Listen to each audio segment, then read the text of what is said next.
Welcome to the Saturday Football Show on PLZ Soccer's YouTube channel. I'm Peter Martin. Tam McManus is here with me. Yes, indeed, it's the return of the Scottish Premiership. There's already been a match played. It was the unfurling of the Premiership title flag, and then after that it was back to the business of playing football on the park for Celtic with manager Brendan Rodgers, and the first game of the defence of the title against Ross County. It finished 4-2. In the end, it was a convincing scoreline, but maybe not a convincing performance, Tam. No, it wasn't. I think if you look at the first 10-15 minutes, I think that Ross County were by far the better team. I think that they created chances. I think Celtic were playing against better opposition, no disrespect. They'd have been punished. They could have been 2 or 3-0 down. They get the penalty at the right time in the game, just when the fans were probably getting a wee bit restless. They get the penalty kick, which David Turnbull tucks away well, and then after that, Celtic kind of seen the game out. But 4-2 is a good result, first game of the season, but I think Celtic have got a lot to work on. Yeah, absolutely. This is what Brendan Rodgers had to say at the end of the game with that 4-2 victory. Good result. We were slow to start, but we had some really good moments. We lost 2 goals, so we have to be better. Players are still finding their fitness and guys are getting up to speed. It's always good when you're not at the top of your game and still getting the win. So I think from his point of view, he'll be well aware of the fact that slowly but surely, the Ange Postecoglou reign and what he wants to do with this team second time around, it'll take a bit of time. Yeah, it's going to take time, I think, to get his ideas across. I think that I said in the show yesterday, teams like Ross County have had 4 or 5, competitive games under their belt. They're fit, they're match fit. I think that Celtic showed in the first half particularly that they're not quite match fit yet. They've just been playing friendly games. They've been flying here, there, and everywhere, all over the world. And I think that Ross County definitely look sharper and fitter. So I think there's a lot more to come from this Celtic team. But there was a couple of causes for concern, particularly at the back. Losing 2 goals to Ross County at home. It's a long time since teams that have came to Parkhead and scored 2 goals. So, no, I think overall I'll be happy with the result, but the performance, I think, has got a lot to work on. Yeah, absolutely. And of course, when you get a couple of goals, albeit one of them a penalty, he still has to put it away. Well done to David Turnbull, who scored the goal. Over and above that, I think, certainly speaking to Sky Sports after the game, David Turnbull absolutely delighted with the fact that he's back playing. I think that's the key to any player. They don't want to be sitting on the bench constantly on getting starts. He says, delighted for myself, good result for the team. It's good to repay the manager's faith in me today. Matt O'Reilly says, not our best performance, bit sloppy, but overall got the win. He says, David Turnbull's too good not to be playing first team football, so a nice compliment for him. Goal for Motherwell, I can tell you, in the early match, it's Dundee 0, Motherwell 1. And it's Theo Bair on his debut scores the goal. I was speaking to Stuart Kettlewell yesterday, and obviously he has looked at Theo Bair. Maybe it didn't work out for him in his first stint in Scottish football, but he reckons he can get the best out of him. Well, he's certainly got it today. They've got that goal, Tam. Yep, and I think that was always going to be tight games. I think the 3 games, this afternoon looked tight. 2-0 nils, and then obviously they've just broke the deadlock there, but I think he was at St Johnstone last season, didn't quite work out for him, didn't score many goals, and it's just typical. I think St Johnstone fans will be thinking to themselves, he was a certainty to score today, he's not scored for us. So listen, I think that he's got big shoes to fill in terms of Kevin Van Veen, but that's a great start for Motherwell, getting 1-0 at half time. Yeah, absolutely. This is, of course, the Saturday Football Show. Will be with you throughout the season. Tam and myself just shooting the breeze with you. You can give us your point of view on our YouTube channel, and if you download the PLZ Soccer app, you'll get all the latest breaking news as well. So we'll be delighted if you download the app. You'll also be able to take part in the predictor. We've all put our scores in. Tam, everybody's been itching to get on this predictor, so we'll get some good prizes each month, and of course there's the big one with the Shield and a night out with the boys. Can't get any better. And of course Alison. The night out would be great. I think that'd be a great prize. No nut jobs, please. You've got to can we please vet the winner how can you vet the guy who's got the most points? It's as simple as that. No, I looked last night and there was over 300 players dropped down in already. It's very competitive, and it'll be interesting to see how they go on against us, because we think we're quite good at it, but there might be somebody out there who's even better. Yeah, absolutely. If you want to do it, all you have to do is quite simply get onto our website and you'll see the predictor link. Also, you can download the PLZ Soccer app and predictors there as well, and you can log into that. So we will be hearing from all our reporters as we approach half time. There's been a late kick-off, I have to say, at the St Johnstone match against Hearts, basically because the rain was lashing down and I think it was affecting the VAR system, so they had to get a little delay so they could get a brolly over it. I mean, only in Scottish football. Surely it's waterproof. I think if you're creating a VAR in Scotland, it's got to be waterproof. It's particularly when it's outside in the elements. But that game seems to be maybe 8 or 9 minutes behind the other couple of games. Yeah, we're fast approaching half time. So the only goal in the 3 matches that are 3 o'clock kickoffs is Bears' goal for Motherwell in that match against Dundee, who are returning to the Scottish Premiership. Liz says, I think Joe Hart was really poor. Billy says, need a goalkeeper and a left back as soon as possible. This is obviously with Celtic in mind, because that 4-2 win, I think Malky Mackay will be well happy with the 2 goals that his guys scored. And I have to say, the first 15 minutes, you mentioned the fact that they've been at it with their League Cup experience, but they still moved the ball about well. They did. I was really impressed with Ross County. I thought they were excellent the first 5-10 minutes. Put Celtic under pressure, put balls in the box. They had numerous corners. Put balls on top of the goalkeeper. And I'd agree with Liz about the goalkeeper. I said it last season about Joe Hart. I just think his first season at Celtic he was good, but I think last season he was poor. He cost Celtic a few goals. I think this season, he's, pre-season games and today, he looks nervy. He's coming out for crosses. He's not getting there. There was one that Murray went through, was unlucky. He was fortunate not to give away a penalty. Yeah. So I think he looks very, very nervous at the back. And I think Celtic need a top goalkeeper. I think a top goalkeeper creates a confidence in that back four. And I just think now they're a bit jittery, especially with another new centre half in there as well. Yeah, I think they're talking about Lavakovic from Dinamo Zagreb. Well, he's a very experienced goalkeeper. Croatian international goalkeeper. Yeah. He's only 28. 28, good age for a goalkeeper. So, as I said, I think that Celtic need to upgrade that, because, as I said earlier, if they're in there in the Champions League game and they start like that, they're going to be 3-0 down in 20 minutes.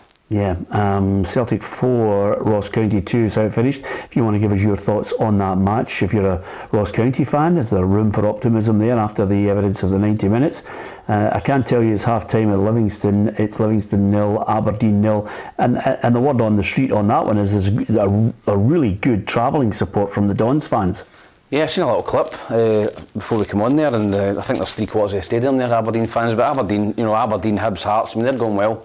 There's a lot of optimism at Aberdeen this season. With the way they finished last season, they're in the European group stages, guaranteed. They've spent some money, they've signed players. There's a lot of optimism, but that's a really tough game. Livingston, that's dry. That pitch is very dry. I don't think it's been raining today at Livingston, so it'll be similar to later on at Rugby Park. Surfaces like that, you need it to be raining, you need it to be wet, because if it's not, it's just not conducive to playing any sort of football on it. Yeah, absolutely. Stephen O'Donnell with the cross that provided Theo Bair with the opportunity to score his first goal for Motherwell on his debut. Dundee 0, Motherwell 1. Dundee, obviously, Tony Docherty will be hoping that he can steady the ship there, and of course everybody knows that anybody coming up from the Championship remit stay in the division. So it's a long way ahead. Game 1, match day 1. Get on the predictor. You can get on the predictor at any point whatsoever, and you never know. From month to month you could win yourself a prize. We've got some great Legends prints to give away, and over and above that, at the tail end of the season, there's nothing better than somebody handing over a trophy to you. I think we'll do it with Ruffy on Monday. Yep, I think that was only when I won it was a COVID season, so I've yet to receive my trophy. But Ruffy obviously won it last year, which he's no shy and gloating about. But no, I think it'll be great fun. As I said, you've all got your opinions, you'll pick your scores, and there's been a lot of people itching to get involved in it. So it's great that you've got that app now that you can go and put your scores in and check where you are on the leaderboard every week. Yeah, absolutely.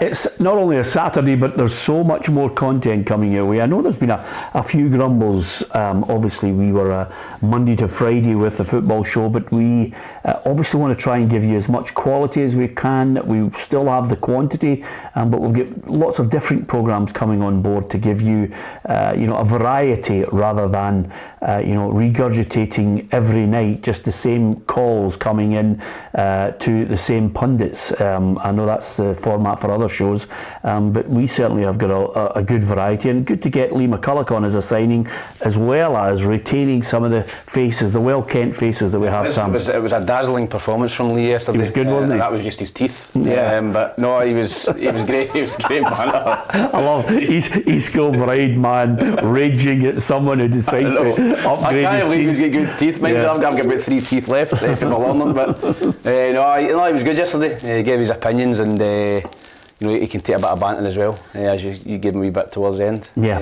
he's good. He's a good midfield, he was in. Yeah, well, to be fair by him, he's a great player. I mean, when you think about it, I always remember him as a striker. When I was coming through at the Hibs, he played up front for Motherwell. Yeah, he was a big striker, target man. Yeah. I mean, it was at John Spencer, I think it was. And then he went down to Wigan. I don't know how he's worked his way through there. He played centre half for Rangers a few times as well. Yeah, I think Walter actually just centre mid, and then left mid, and then straight. He played everywhere, didn't he? I think Walter Smith just looked at him and thought, he can stop people playing, but he can also just read it so well. So I think from that point of view, what I love about the programme though, it's great because Jai G says there's a wee bit of a scratchy mic somewhere, and the reason for that, Tam, is because you basically have got it inside your jumper than outside. Well done, Jai G. I'll fix that for him, because only Tam McManus would think it's a really good idea to stick it inside my jumper. There you are. That's what happens. People keep us right on these things. And thanks very much to everyone who joins us on the programme and gives us their point of view on the scores, because we will deliver to you some half-time reports on the matches from our reporters who are out at the grounds as well. And you can give us your thoughts on your team. Celtic 4-2 today. Were you happy with it? Peter says Taylor is one of the few players consistently holding his hands out looking for the pass, never mind passing it back. I mean, I'm not going to criticise Greg. I thought he played pretty well. Well, I was going to say to you, there seems to be a clamour sometimes for players. Fashionable enough, is he? This is the thing about it. I think Greg Taylor can hold his head up. I thought he was superb last season for club and country at times when he was called on. I think he's got a great future. The thing is, you need competition. I think more people are probably looking at Bernabei and saying, is he the deal? Yeah, I wasn't impressed with Bernabei last season in the fleeting appearances he made for Celtic. I've seen him a couple of times in pre-season. He looked good, so maybe he can push Taylor for that spot. But you're right, you need competition. I thought Anthony Ralston looked off it today. Don't think he had a great game. So I think as soon as Celtic can get Johnson back, I think he's an excellent player, the better. I heard Brendan Rodgers saying though he needs game time. He hasn't had a lot of game time. He's not a lot of game time. David Turnbull's the same. And these guys are just coming in, and they've not played a lot. And as I said to you, there's a real advantage for the clubs that have been playing in the Viaplay Cup. At the minute, they've got 4 or 5 competitive games under their belt, whereas Celtic, Rangers are going to find it later on. They're coming up against a real hard, fit Kilmarnock team who have been playing competitive games. Rangers have been playing friendlies. I know from my own experiences, the differences between playing a pre-season game and playing an actual game is massive. Pre-season game you can stroll about, make rolling subs. You've just maybe get 45 minutes. When it's game time, you need to be fit and ready. So I think Rangers are going to find that as well. They're going to find it tough down at Kilmarnock against a team that's been playing games. Yeah, that's the late kick-off at 5:15. We will cover the first half of that match, but we'll get a preview from our reporter Adam Binney, who's out there. It won't be too long before we hear from Alison McConnell, who's out there watching a dire first half, to be honest with you, Livingston against Aberdeen. That might have been adjusted from last season. Yeah, well, to be fair, we just want her to get goals in these games. Dundee 0, Motherwell 1. We will hear from Patrick. He'll be buzzing. He's buzzing at the best of times. Even 1 goal for him is like winning the lottery. He's the only guy I know who can make a 0-0 sound like as if it was a World Cup final. But he's there for us. He's out there. We've got new reporters. We've got lots of people covering the games. We'll be doing European football as well. And if you want your fill of one-to-ones, exclusives, documentaries, and of course some different programming, then that's what we're going to try and give you over the course of the season, and hopefully you will embrace it, enjoy it, and look at the variety, because we certainly gave you variety last year, and most of the broadcasters, written and of course as far as radio and television are concerned, are constantly copying what we're doing. So flattery, yes, but we are moving on, and we're delighted you're coming with us. So thanks very much for your support. If you get a chance, hit the subscribe button as well, which is an absolute bonus. And don't worry, you can post your messages on the feed. We enjoyed it last season, although of course every now and then people were wanting me to come out with my usual catchphrase, which I'm going to try and refrain for as long as possible. But you do get the odd Maddie, Maddie on the yes, your favourite line. But you do get the odd Maddie on the feed that wants to actually just go and absolutely give you pelters. But we can live with that, Tam, can't we? You can. Probably my dad on the feed. He's a Maddie. He's probably under a pseudonym, under another name. Caning you. You mentioned Rangers. I'm looking forward to that tonight against Kilmarnock. Derek McInnes reckons he's got a better side this season. They were looking dodgy for a wee while, and then all of a sudden they managed to kick on and move away from the danger area, and they're up against the Rangers side, as you say, that might just have that transition between the old guard and the new guard coming in there, and whether they can settle and hit the ground running. Yeah, it's going to be a baptism of fire. Listen, we've not got the Rangers team in at the minute, but once we get that Rangers team in, we'll be able to see how many new signings are going to make their debut, and to make it down there, on that surface at Rugby Park, difficult place to go. Kilmarnock had a great home record last season. Yeah. I think they were one of the best teams outside Celtic, Rangers, Aberdeen in terms of home performances. So it's going to be a tough game for Rangers. I think a lot of Rangers fans will be buzzing to see the new signings. They've spent a lot of money. They've got good quality players in. I'm looking forward to seeing guys like Danilo, Dessers, Sima. Guys like that who have come in and got big reputations. So if Rangers go out and perform well, they should win the game. But I honestly think it's going to be a tough game for them down there. Yeah, I mean, there's going to be 2 or 3 teams that you might want to contribute and tell us that you think are stonewall certainties to be down in that bottom 4. I think we can all pick. I don't see Kilmarnock. I think Kilmarnock could be pushing for the top 6. Yeah? Yep, I think they'll be good this season. I don't see Motherwell in that bottom 4. No, I think you're Dundee, St Johnstone, Livingston and Ross County. I think that's your 4 out. I think St Mirren will be fine, good manager. Yep. Kilmarnock, Motherwell, I think they'll be pushing for the top 6. So those 3 are really the ones who are going to be battling. Yep, I think, listen, Dundee just come up. I think they're going to find it tough this season, as all newly promoted teams do. But I think it's going to be difficult. But I think St Johnstone as well are going to be one. It's going to toil. Okay, let's get a first half report from Livingston Aberdeen. Alison McConnell. It's been feisty and it's been physical, but it remained goalless here at the Tony Macaroni Arena between Livingston and Aberdeen. The biggest talking point of the opening period came when Aberdeen debutant Slobodan Ribizek brought down Curtis Guthrie on the touchline. Referee John Beaton awarded an immediate yellow card. A decision that was confirmed by a VAR check, much to the frustration of the Livingston support. Other than that, there's been very little in the way of genuine goal-mouth chances, although Livingston will feel that they had the best of the bunch just 5 minutes before the break. Some clever work from Christian Montano as he cut the ball back across the 6-yard box, but Jamie Brandon just couldn't connect at the back post. Aberdeen had a half-hearted shout for a penalty when they claimed that Iwobilai had a grip of Bojan Majowski's shirt in the opening stages. However, Beaton had waved play on. Here's hoping we get a goal in the second period, but please stay tuned to PLZ Soccer for all our updates. Yeah, there you are, a wee bit of promo from Ali as well now. I'm delighted we've signed her full time, it's great. Yep, Ali's great. Her knowledge of men's football and women's football's second to none, and she's getting the hang of the reporting as well.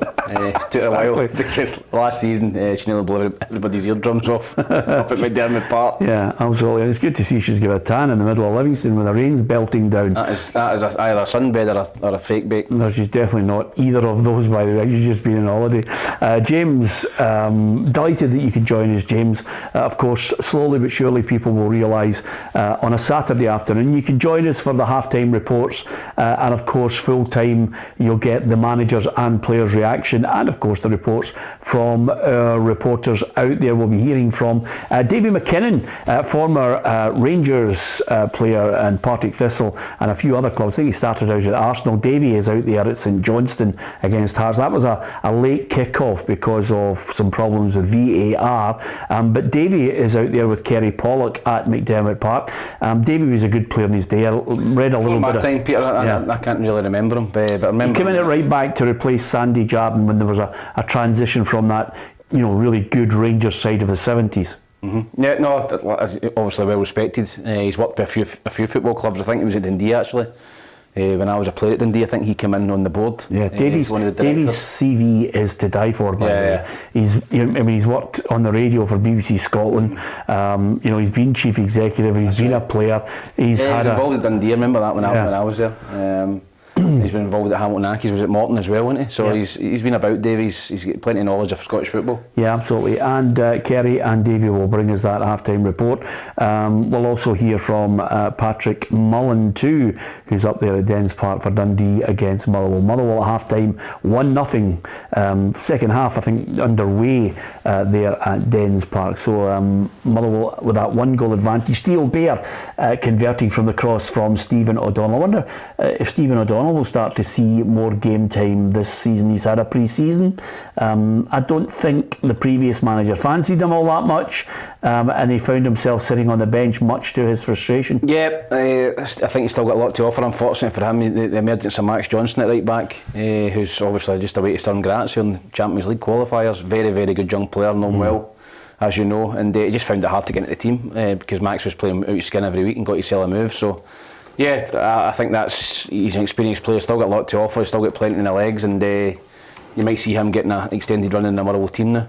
Yep, absolutely. You can give us your thoughts, and I think what you will certainly enjoy is the fact that we've got the predictor. You can join it at any time whatsoever and give us your thoughts on it. Give us your thoughts on who you think is going to win the league, why you think that, who do you think is going to be relegated. We've given you 4 potential candidates for it. Do you agree with that? Have you got 2 in mind that you think are going to be really battling it out for the relegation spot and the playoff spot? I'll tell you, it was tight. Ross County left it right down to the wire. It looked as if they were on the ropes and heading down, and suddenly there was a fight back, and now Malky's side opened the day with Celtic unfurling the title. Didn't quite go according to plan, but you'll be delighted, and Roy McGregor will, that they've got the money from the Premiership. Oh, they will be. I think they were 25 minutes away from exiting the Premier League, and Partick Thistle probably be a little bit more experienced manager. When we go the 3 goals up, just shut up shop, maybe defend. I think they kept continuing and trying to get the next goal, and it worked against them. But Ross County fought back, credit to them, under pressure, and they kept their league status. But I think if you're a Ross County fan, you're quite happy with that result today. You're not getting embarrassed, and you've performed well, and you've got a hard fixture out the road straight away. Yeah, well, Patrick Mullen's a young boy who will not realise the tremendous history associated with Dens Park. There were some great players down through the years, and Tam played there as well. Let's get a half-time from Dundee Motherwell. Patrick Mullen. Half-time here at Dens Park, and it is Dundee 0, Motherwell 1. The only goal of this one coming on the edge of the first half. It all started in the middle of the park when a Dundee player slipped over because of the rain. It was a quick counter-attack by Motherwell, pinged out to the right-hand side to Stephen O'Donnell, who puts in a delicious ball to pick out Theo Blair, who puts the ball into the bottom right-hand corner in a very clinical finish. Dundee have impressed in the first half, creating a few chances, but just haven't been clinical enough in front of goal. It is all to play for here in the second half if the rain stays away. The groundskeeper has been out squidging some of the fresh water off the park, but let's hope that stays away and we get a full game here. But at the break, it is Dundee 0, Motherwell 1. Brilliant. Can't be the great word to start us off. Squidging the water off the park. Brilliant from Patrick. And again, you can tell he's just itching there to get excited about more goals. I hope he gets them in the second half. Who do you think is going to win? I can tell you it's Cali Thistle 0, Queen's Park 2. Do you think they're going to make a right push this time in the championship? They are going in a totally different direction from a lot of clubs. Queen's Park, I actually read an article a couple of weeks ago, and it's a kind of Moneyball thing. They've got a Dutch coach and Dutch director of football, and they're signing players based on statistics and stats and all of that. So I think they're either going to have a really, really good season, maybe win the league or be in contention, or they're going to be at the bottom. I don't think there's going to be an in between. But that's a great start for them. And listen, I think they didn't bottle it last season. I thought they blew it. They should have won the league last season. Yeah. I know Dundee won it, but Queen's Park were dreadful towards the last. It was one of those Grand National moments, wasn't it? They're out in front, and then all of a sudden everybody jumps the final fence and starts playing them off. Thistle seem to have battered them about 3 times. Dundee, battered them in the decider. So Queen's Park they're an interesting club to look at, and they're going in a different direction. So fair play to them if they can make it work. Yeah, absolutely. Paul Doherty says Celtic will win the league, St Johnstone relegated. And amazingly, we're not going to mention, Tam, who we think will win the league or relegation until, I think, the best time to, I mean, we could all just... When the transfer window closes, I think 1st of September or whatever. That's a sensible time, realistically, because you look at most of what's going on and you say to yourself, well, clubs could make 4 or 5 signings. Surely have still got to sign 2 or 3 quality players. Well, you would think. No disrespect to the players that they've signed already, but certainly it's not something. Squad fillers, aren't they, the ones they've brought in? It's not something that Celtic fans are looking and going, wow. So what they do in that transfer window, I think, will determine the enthusiasm for the European games. And remember, he's got to have a team for the European games. That's why he's back. No other reason for me. No, he's obviously been promised money to strengthen that squad. He knows it's going to take 15, 20, 30 million to make any sort of impact in Europe. And I mean, finishing third. We know the gap now between the elite and European football. Even for Celtic to finish third now, depending on what group they drop into, is going to be tough. And as you said, they're a Europa League team or Conference League team. They're not a Champions League team. The best you can hope for is maybe getting an easy draw and getting into the last 16 or knockout stages. But I think if Celtic finish third and get a run in the Europa League or a Conference League, then I think that's a decent season for Celtic.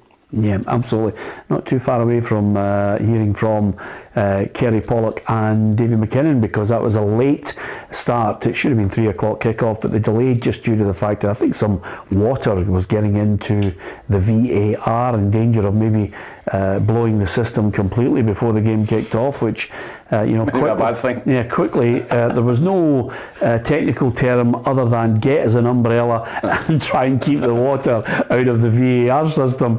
It was as simple as that. So we'll hear from Kerry and Davy and get their thoughts on that first half. Goals in short supply. 6 today at Celtic Park. We're looking forward to Kilmarnock against Rangers. Who do you think's going to win that match? And of course, with Rangers being hot favourites, you would imagine, what do you make of the 9 signings that Michael Beale has pulled out of the hat? I wouldn't rule out him adding maybe some more. Tam, I'm hearing, that the team overall will have a real strong physical presence, height. You wonder what style of football they're going to play this season. Well, I think if you look at the players that Rangers have signed, you only have to look onto Wikipedia and you can see they're all mostly 6 foot plus. And I think that is possibly an area where Celtic are weak physically in terms of height at set pieces and physicality. I think they've got lots of technical good players, quick, fleet of foot players. But I think if you're Rangers, you think, well, how can we beat Celtic? We can't outspend them. What do we need to do to get closer to Celtic and beat Celtic? And I think physicality is one of them. Big boy Dessers looks big. Yep. Kieran Dowell, the boy they signed, is big. Balogun's come back in. They look as if they're a bigger, stronger team, and that might be the avenue that Michael Beale's gone down. Can we overpower Celtic in Old Firm games? Can we overpower other teams? Because maybe that's where they've got a little bit of an advantage over Celtic. Yeah, Josh says Celtic will win the league. Dundee or St Johnstone to go down. Probably. Catherine is in Spain. Afternoon, guys, from sunny Spain. Yeah, I mean, the one thing of concern is it's great having sunny Spain. I'm glad I was over in sunny Mallorca before it started hitting 40 and 45, Tam, because I am not one of those guys who can sit by a global warming everywhere bar Scotland. But when's it? When are we getting it? We did have a three. I did actually mention that. Record temperatures everywhere bar here. Yeah, there was a new signing for Muller, and I did say to him, you know it rains 10 months of the year here, but I have to say, Tam, listen, we'll be into the middle of August and suddenly the sun will be splitting the trees and we'll be sitting in here doing the Saturday show. It was a good June, didn't we? And then July's been a washout. It's been dreadful. Yeah, absolutely. Don't forget, you can give us your views. Yeah, why don't you get onto the website and of course the app and get involved in PLZ Soccer's Predictor. You asked for it last season, we've delivered it. You can give us your thoughts on how you think each game is going to go. We've been predicting the scores on it. There's monthly prizes. There'll be an overall prize for the top person who wins it. Will it be you? Can you beat the pundits as well? We're all on there looking to score as many points as possible too. So I think we're going to have a lot of fun with that. And over and above that, you can get all the entertainment, because there's some really good programs that we're going to bring you on PLZ Soccer, because as a channel we want to try and give you as much variety as possible, quality, and of course we'll have quantity as well. Right throughout the week we'll be covering European football as well. So I think from that point of view, Tam, I think a lot of people are certainly going to enjoy the different types of programming that we're going to deliver. Yeah, listen, you've obviously got big ideas in the pipeline. The 1-to-1s went down well last season. Scott Brown, Neil Lennon's was two great ones that you done. Alex McLeish. I think it's just it was tougher for us Monday, Tuesday, Wednesday, Thursday, Friday, Saturday to think of content, because we're going over the same thing sometimes. Yeah. So I think the Monday and a Friday, people are itching. You get a review of the games and you get a preview of the games. So I think it's the right move. Some people might disagree, but I think it's going to be easier for us to give more content. Yeah, well, you can stick with us and see exactly if we can build on the success of last season. We had some fantastic figures. We're absolutely delighted, and we will endeavour to give you as much as possible. Michael Taylor says, a wee question for both of you guys: who finishes best of the rest behind the Old Firm? It's a great question, because I'm going to plump for Aberdeen on this. I don't know if you disagree. Have you got someone else you think's going to finish third?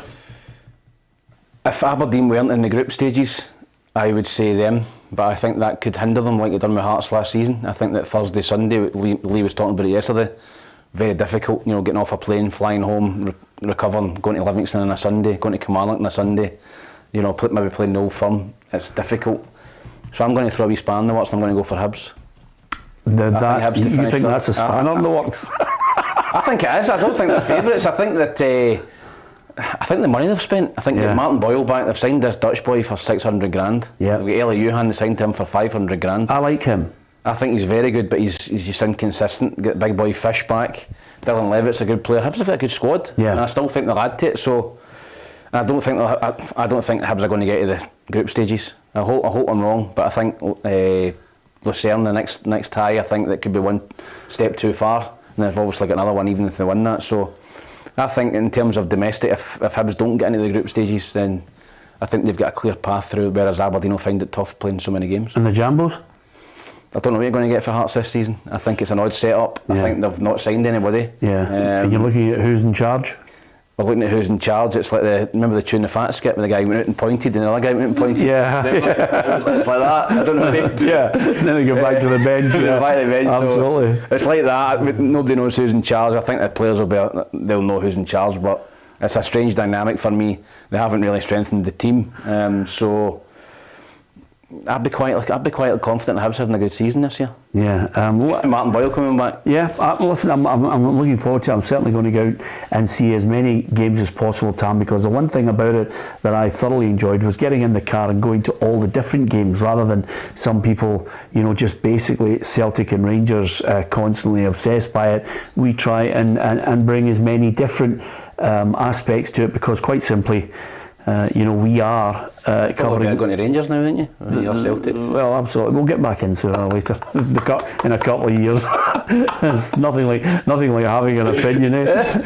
You will welcome back with more Ibrox. Well, to be perfectly honest with you, if the BBC and PLZ Soccer are banned from Celtic at the moment, we are making moves, obviously, without anybody picking up the phone. We have tried to contact Celtic. I think over a... That's poor. Well, over a period of time, I'm sure there'll be dialogue. There's certainly a willingness, from the BBC, I think, and PLZ to try and remedy the situation. But, as I said on many occasions, Tam, on this programme, you get an opinion. And by the way, there isn't any goals at the game, St Johnstone against Hearts, because there was a delay because of VAR. Kerry Pollock and David McKinnon watched the first 45 minutes. Half-time here at McDermott Park. The scoreline still reads 0-0. Dave, what have you made of that first 45? Well, first of all, I think it's the strangest thing that's ever happened to me in all my years in football. The game was held up at the start because the VAR machine was outside in torrential rain. But eventually someone found a bit of plastic and an umbrella and sorted it, and we got off. But we questioned Saints' attitude from the start, and certainly they went right from the start and did very, very well. And in 8 minutes they got a free kick out on the left-hand side. Graham Carey took it, ball into the box. Sam McClellan was there, should have scored, but screwed the ball wide. So it was a great start from St Johnstone. They should have been 1-0 up. It took until 22 minutes for Hearts to have a real chance, and that was Haring at the near post, headering just inches wide. And then the only other talking point, I think, was in 28 minutes, Dan Phillips had a terrible tackle on the full back. I think it should have been red, but maybe VAR wasn't working, and the referee deemed it to be a yellow, and he stayed on the park. So I think both teams have gone at it. It's been very heavy rain, but the slick surface. There's been a lot of late tackles going in, but augurs well for a better second half. But 0-0 at half time. Well, still another 45 to go. Still looking for that opening goal. We'll be back at full time with another update for you. We'll see you then. Yep, absolutely delighted to have Kerry back with us, and Davy McKinnon as well. Doesn't sound like much of a game, does it? No, absolutely not. Listen, you can't have your cake and eat it, can you? First day of the season. I was talking about Kerry being back with us, Patrick there as well, absolutely superb. Where's the main man? That's what I want to know. Where is the main man? The main man is Shyness. The main man is out there at Rugby Park. Adam. And he's fixed his hair. He's fixing his hair already, I can't believe it. The screen. Yeah, absolutely. Adam Binney for Kilmarnock against Rangers. I tell you, Adam, new season, obviously lots of exciting things coming up on PLZ Soccer, but I think you've got a really interesting game there tonight. Peter, I completely agree. Really looking forward to this game. First one of the season. Rangers versus Kilmarnock. I don't think this is going to be an easy game for Rangers by any means at all. Looking at the stats, they have won the last 6 matches against Kilmarnock. Who's excessively loud just now? Peter, we're looking at the last time we played here. Last year's game was 3-2, really tight match. Myself and everyone else came back. Commented it well. He played well that night. 3-2, tight match. Kilmarnock are madness is an elbow. It's not really killed the game off, especially even against this Aberdeen side. I think they struggled there as well. Both the teams scored it. Jack McClellan, James Tavernier right back, Wilson is centre back left. We'll come back to Adam. We're just having a wee bit of difficulty hearing him, although I thought we could hear him actually quite well there coming through. But we'll come back to Adam in just a second, see if we can get the teams from him. But it's certainly one that he should be looking forward to. No problem whatsoever. Kilmarnock, how are they going to fare? Derek McKinnon says they're better. Rangers, how are they going to fare with these 9 new signings? Yeah, unfortunately I've got Adam to get the team there, but it would be interesting to see how many players are actually playing, are starting for Rangers today. It's going to be a difficult game, as we spoke about earlier. Kilmarnock's home form was excellent last season, their away form was relegation form, their home form was top 4 or 5, so it's going to be difficult for Rangers, and they need to get off to a strong start in my opinion, with the amount of new players they've got, particularly as they're now 3 points behind Celtic already. Yeah, absolutely. Kilmarnock, mid-table, you think, going to be pushing from bottom to top? I think they'll be decent this season. I think they've made some decent signings. I think McGuinness from Hibs, he just needs to keep himself fit. I liked him at Hibs. He was just injured too much. He wasn't available at times. He's a good player. They've signed Lewis Mayo as well. So no, I think they'll be decent this season. Kilmarnock. Yeah, we're going to try and get back to Adam. Obviously, I think quite simply when he was in there, he was flying, and then we just lost him for a wee minute. But we're going to go back to Adam, because Adam, can you give us that team news again? Because I think that was the key issue for us. Sorry, Peter, I thought you was chatting. Maybe it's there's Wi-Fi here. Just signing the new passes. Doesn't go too smooth, then I'll be back to normal. So to recap the team score, home side, Kilmarnock, there's 8 debuts. There's signed 11 new players, 8 of those are new players starting today. Dennis is going back over Mayo, Reels, Finlay, Dava, midfield 5, right to left, Armstrong, Watson, Lyons, McGinn, and Kennedy up front. It's listed as Kennedy striker, but I would imagine probably Marley Watkins playing on that side with Kennedy off the left. For Rangers, going on the 4-3-1-2 formation, things like playing as they have in pre-season, 5 debuts with Raheem, Bakayesima, Dessers, Lammers, Dowell. The team leads Butler on the goal, James Tavernier right back, Coulson and Suter centre back, Barris left back, midfield 3 of Dowell, one from Raskin, Lammers in the number 10 position, then Sima and Dessers up front. There's plenty to talk about with those teams. The big thing is no Todd Cantwell. It's really a fan's favourite towards the end. Of the league campaign last season. He's not in the team, sorry, he's on the bench. As I said, 5 league debuts. Conor Bolton, who hasn't played a minute in pre-season, is straight in. And the one that I think is absolutely crazy is Derek Kinnis has put in 8 debutants. If you can count Lewis Mayo, maybe it doesn't count. He was here on loan last season, and Matt Kennedy was here 3 years ago as well. So maybe 6 full debuts for Kilmarnock, but certainly 8 new signings right in from the start. Should be a cracker. Yeah, certainly looking forward to that. I've got to ask you this though, Adam. You mentioned there the new signings, the way they're lining up. What about the feeling among Rangers fans about the way Rangers might play? Because they look as if, as Tam and I have been mentioning, quite a few tall guys in the team, you know, and we expect them to be a wee bit more physical this season. Will they try and play some of the really good football that they played last season? Yeah, this might not be an opinion shared by many. I've heard lots of pundits, lots of journalists talk about the size of the players and how physical the guys in Rangers are.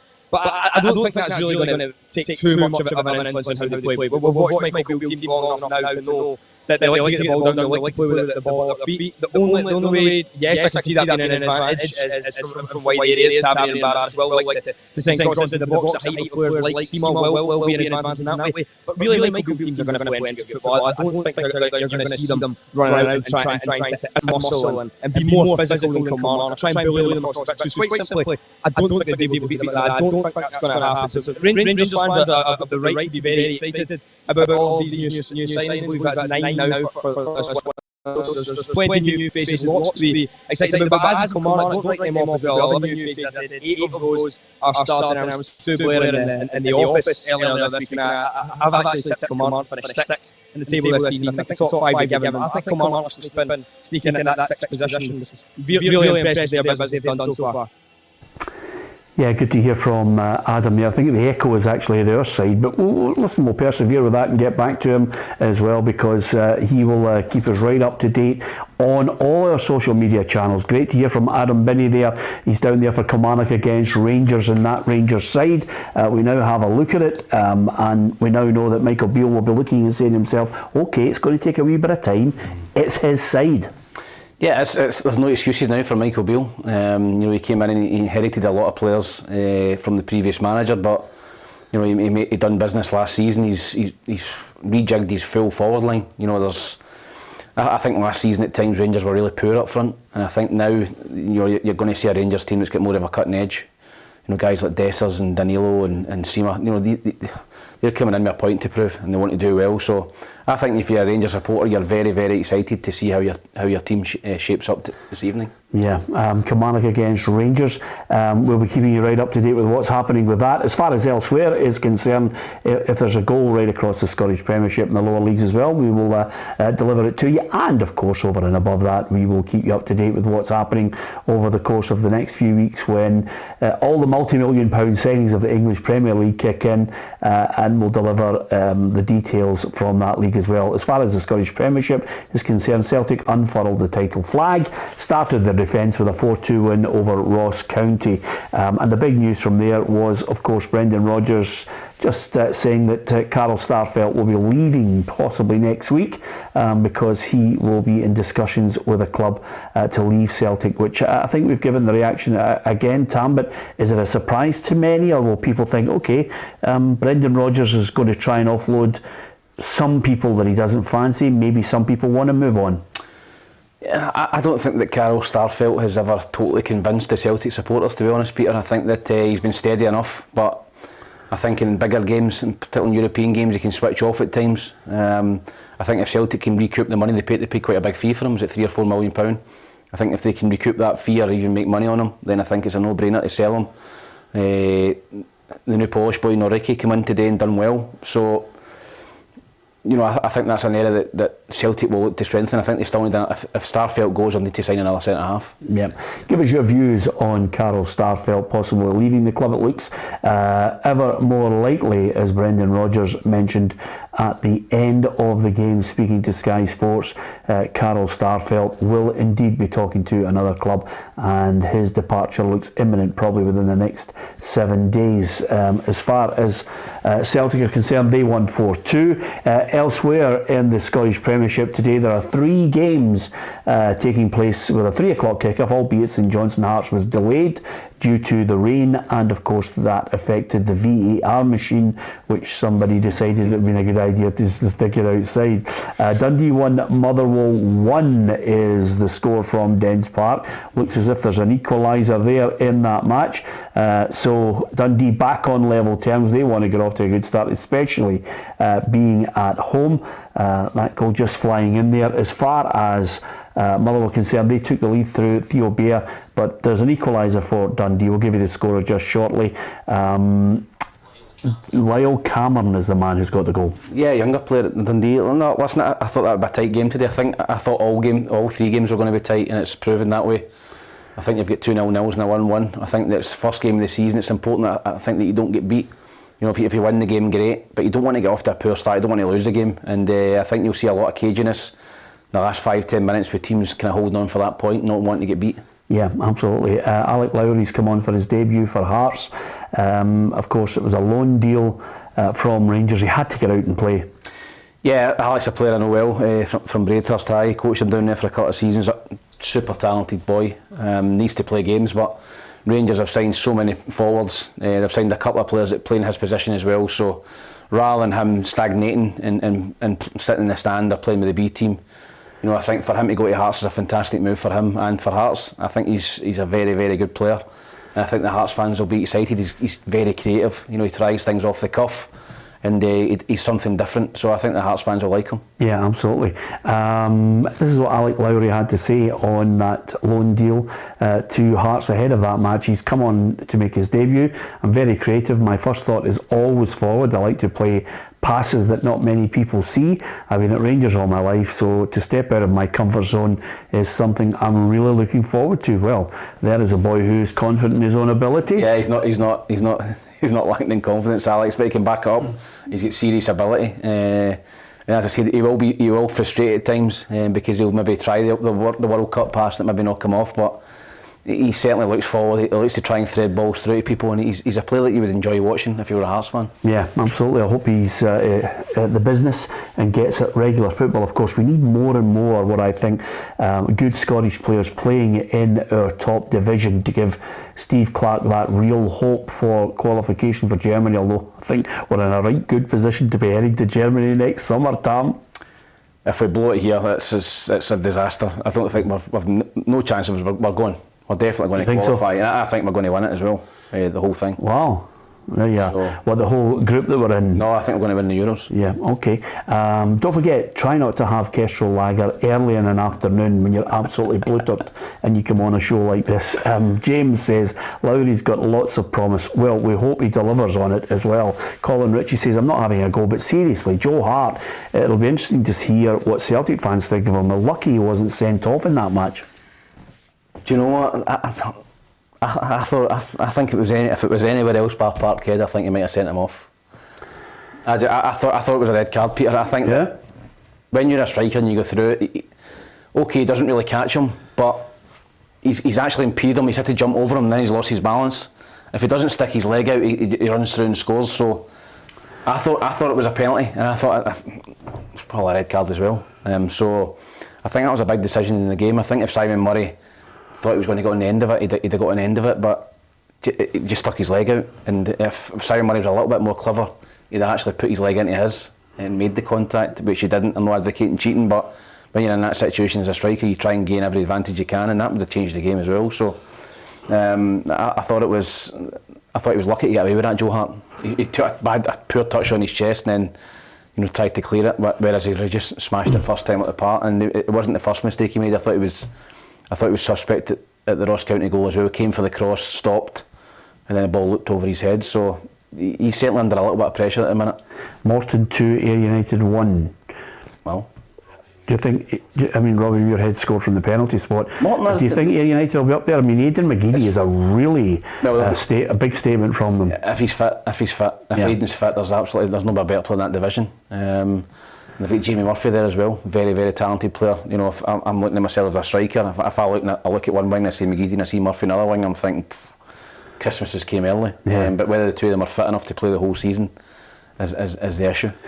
Yeah, only time will tell on that. As far as the championship is concerned, in Fairmont 2, Airdrieonians 1, Greenock Morton 2, Ayr United 1. As we mentioned, Inverness 2-0 down at home to Queen's Park. Partick Thistle 2, Wraith Rovers 0. We expect Thistle to be in the mix again, Tam, although this time they'll be hoping that they don't blow it.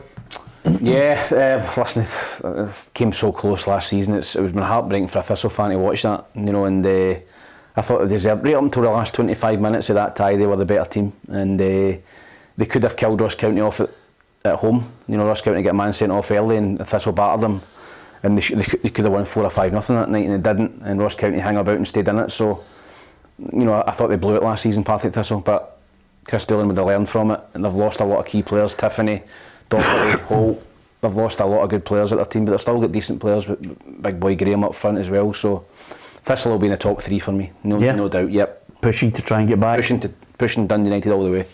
Dundee United, by the way, very impressive last night. Yeah, I was just about to say that to you because I watched the game, and I'll tell you, Koju, he looked the part. He looked the part. Superb. Impressed with Dundee United. I think a lot of Dundee United fans feared the worst with the Viaplay Cup campaign, ending disaster, but Declan Gallagher's an excellent signing. Him and the big boy Holt for Thistle are excellent at the back. They've got Sybil in the middle of the park.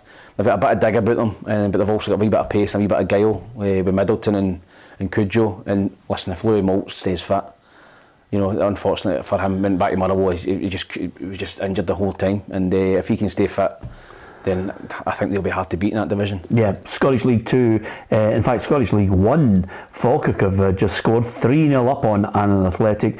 Hamilton Accies 1-0 up on Cove Rangers.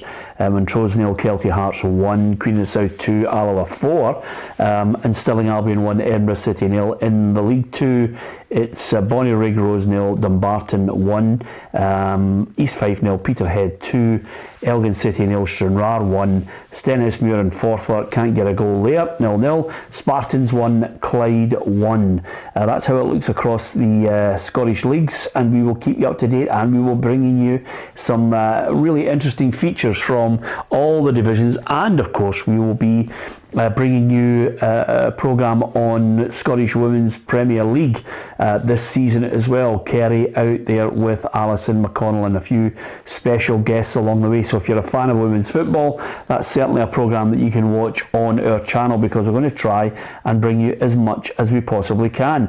Also, if you want to give us your thoughts on some of the issues, the burning issues of the day. Not too much to talk about with regards to VAR at the moment. Maybe some people will look and say, well, why didn't the officials? I mean, Andrew Dallas has pointed out the difficulties that Greg Aitken and himself will have to put up with this season. They go there, it's a real sweat, making sure you're making the right decisions in the games, and then you're going home at night and hoping that you're not going to get the flack from the weekend. Nobody realises the difficulty of the job, isn't it? Listen, I've said it so many times. It's a job that I just couldn't do. I mean, I know they're paid well, but it's a very difficult job. VAR was brought in to help them. Last season in my opinion, was a disaster. Didn't think it. There were so many decisions that I thought were wrong, and penalty decisions, handballs. Hopefully they've tidied all that up. I know Alison was at the meeting the other day, and they're going to be tighter and stricter on certain issues. That they've learned from the handballs.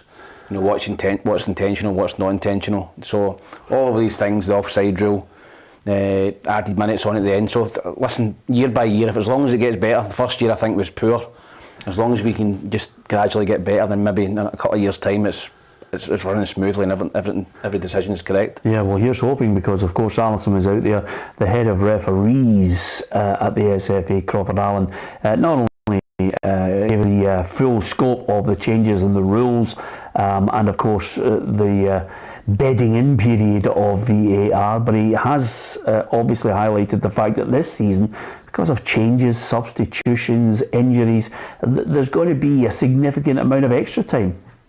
We are now going to be adding time for goal celebrations. So if you have a game in a second half that's maybe had 3 goals, 4 subs, a head injury, maybe an on-field review, I think you are going to see 7, 8 minutes, 9 minutes going up sometimes. But that's going to be global.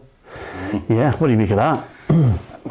I'm all for it. There's nothing worse. Listen, I think if you look at the percentages of the ball in play, the Scottish League is one of the lowest in Europe. The balls at the park, fouls, you need to. The people come to watch games to get entertained and see goals and see chances and excitement. I think it was an English game that was something like 46 minutes the ball was in play, 90 minutes, which is dire. And you'll get to if a team's winning towards the end of the game, Peter, they'll waste time.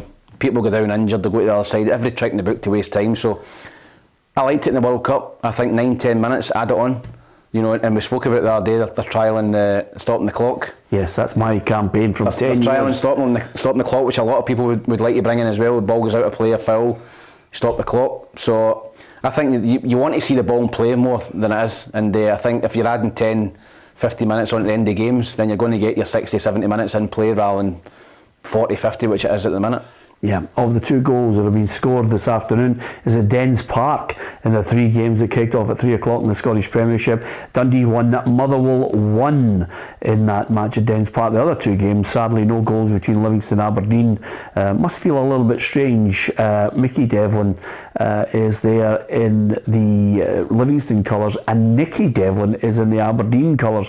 Both these players swapping sides, change of fortunes for them. I think Michael Devlin just really wants to get game time. He's been blighted by injuries, and then Nicky Devlin just had a sterling season last season, Tam, for Livingston, and well worthy of a big move. Yeah, sometimes it's better just a Devlin compared to those 2. So no, they're going to be excellent, both good signings for respective clubs. Yeah, absolutely. Can I just look at that Rangers side and say to you, I can see even more changes along the way, Tam. I think once it'll be interesting to see how it changes quickly over this month. This is a huge month for Rangers.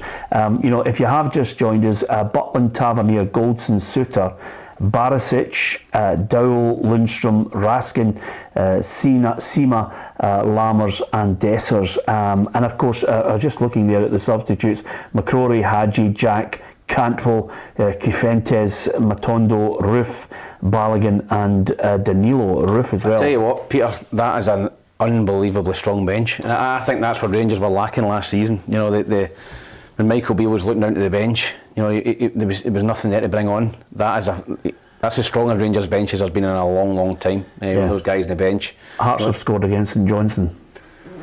We spoke about St Johnstone this season, and they have to get off to a good start in the league.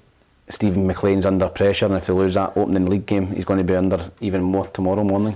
Yeah, absolutely. I think they're going to be my tip. I'm going to stick with them as the bottom place, St Johnstone, and then Dundee battling it to stay in the league. They've not improved their team, Peter. They were very fortunate, in my opinion, last season not to be in the bottom 2. They haven't strengthened their squad. They've signed 3 or 4 players. So listen, if Hearts can go there and win, that's a great start for them. It's not an easy game up there, but you would fancy Hearts to go and win. Yeah, so Oda with the goal for Hearts. They are 1-0 up at McDermott Park. St Johnstone, your tip for relegation. Give us your thoughts on that. Tam McManus is with me for the season. Of course, Ruffy back with us on the football show Monday and Friday.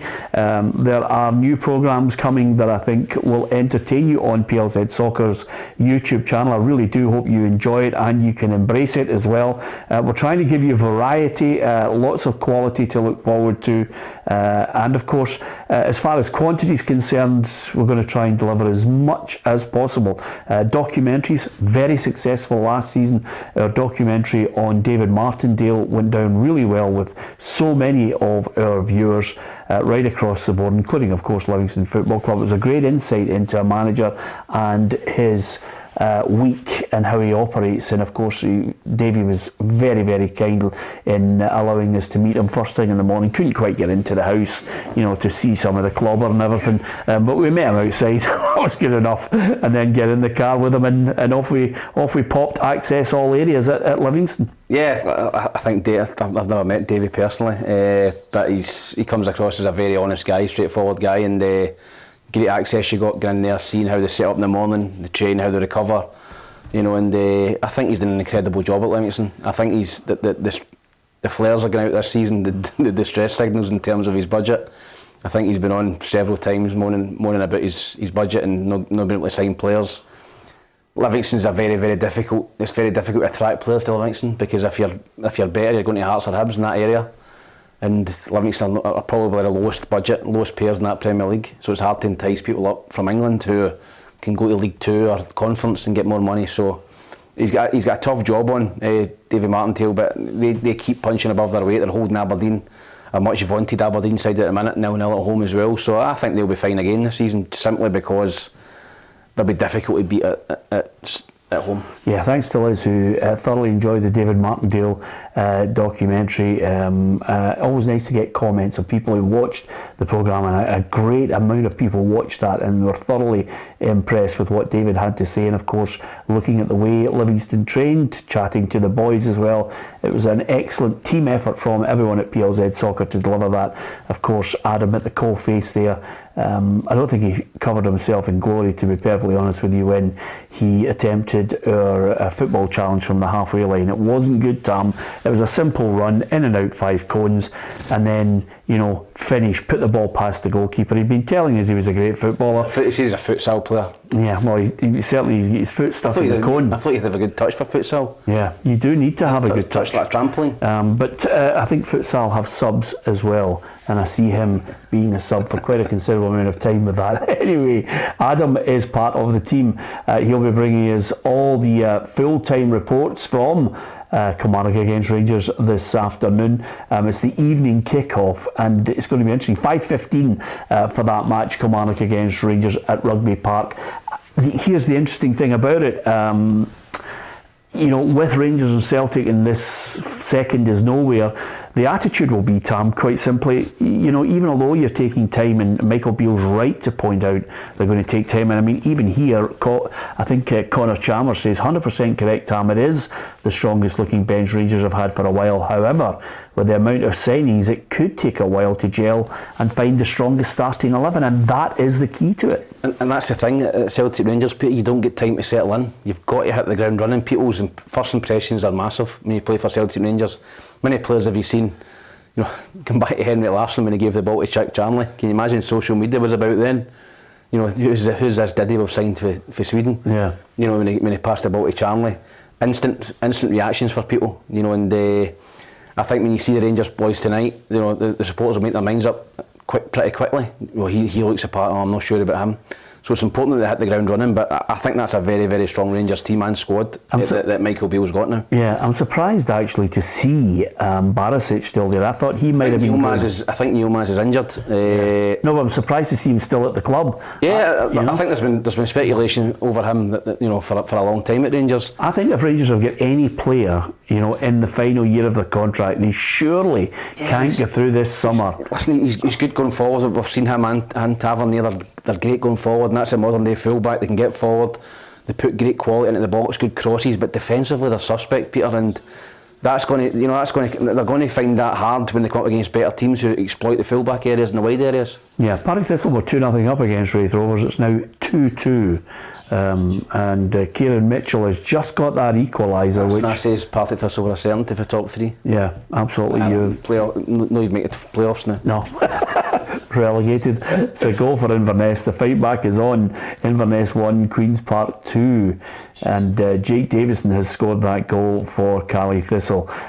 So Butland, Tavernier, Golson, Suter, Barisic, Dowell, Lundstrom, Raskin, Seema, Lammers and Dessers, and I personally hope that John Suter has an injury-free season, because I think Rangers fans will like the fact that he can ping a pass, by the way. I think he's a terrific player, Peter. I think he's been very unlucky with injuries.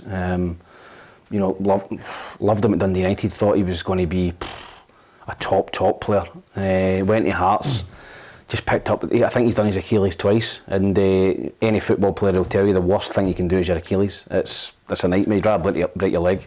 So it takes time for it to heal together and fuse together. Yeah. And I think he's done his twice, which is incredible. So I really hope he does, because I think he's a tremendous player. I think him and Goldson are a very, very solid too. But the only area I think Rangers still need to improve on is the fullback areas. I think going forward they'll always be good, but defensively when they come up against Celtic or better teams in Europe, I think they're going to still get exploited. But the good thing about that as a Rangers fan, if you're looking at it, you're going, right, by the way, there's pressure on the starting 11 now.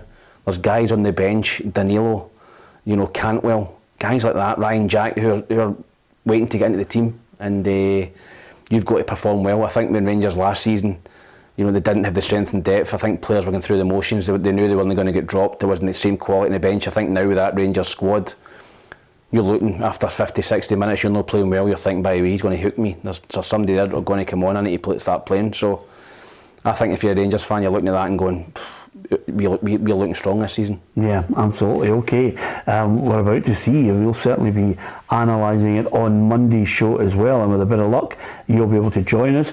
As far as the Killie team is concerned, Dennis, Mayo, Dees, Finlay, Ndaba, Armstrong, Watson, Lyons, McGuinness, Kennedy and Watkins. So there's a fair bit of... Vassell on the bench, Peter, is he there? Well, I'm looking there and I don't see he's on the bench. Yeah, he must have picked up one up, Peter. He's been their captain. He's been buying goals in the Via play. Yeah, I think he's excellent. That boy Vassell, he's a club. He must have been injured. He must have picked up one up. But again, Kilmarnock, Kyle McGuinness, who I spoke about from Hibs, excellent player.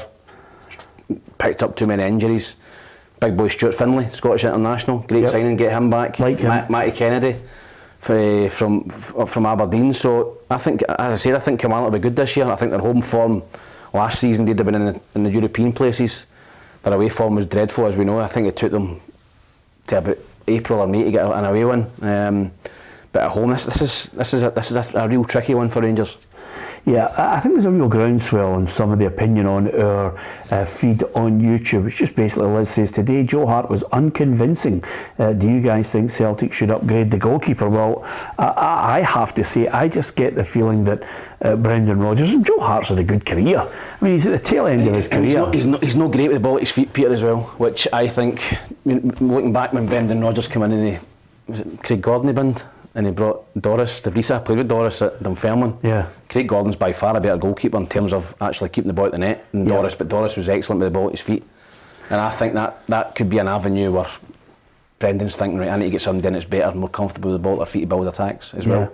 Well, I can tell you there's a little bit of worry at Livingston. There will be a delay before they hit the full 90 minutes because of an injury to one of the players, just trying to get an insight into that player who's receiving treatment for quite a lengthy period. So I think there will be quite a bit of additional time added on before we hear what Alison McConnell has to say out there at the Tony Macaroni Stadium. And it looks as if Anderson is down injured, and again it's a head injury, so we certainly hope that, I mean, there's more scrutiny now on a head knock for a concussion.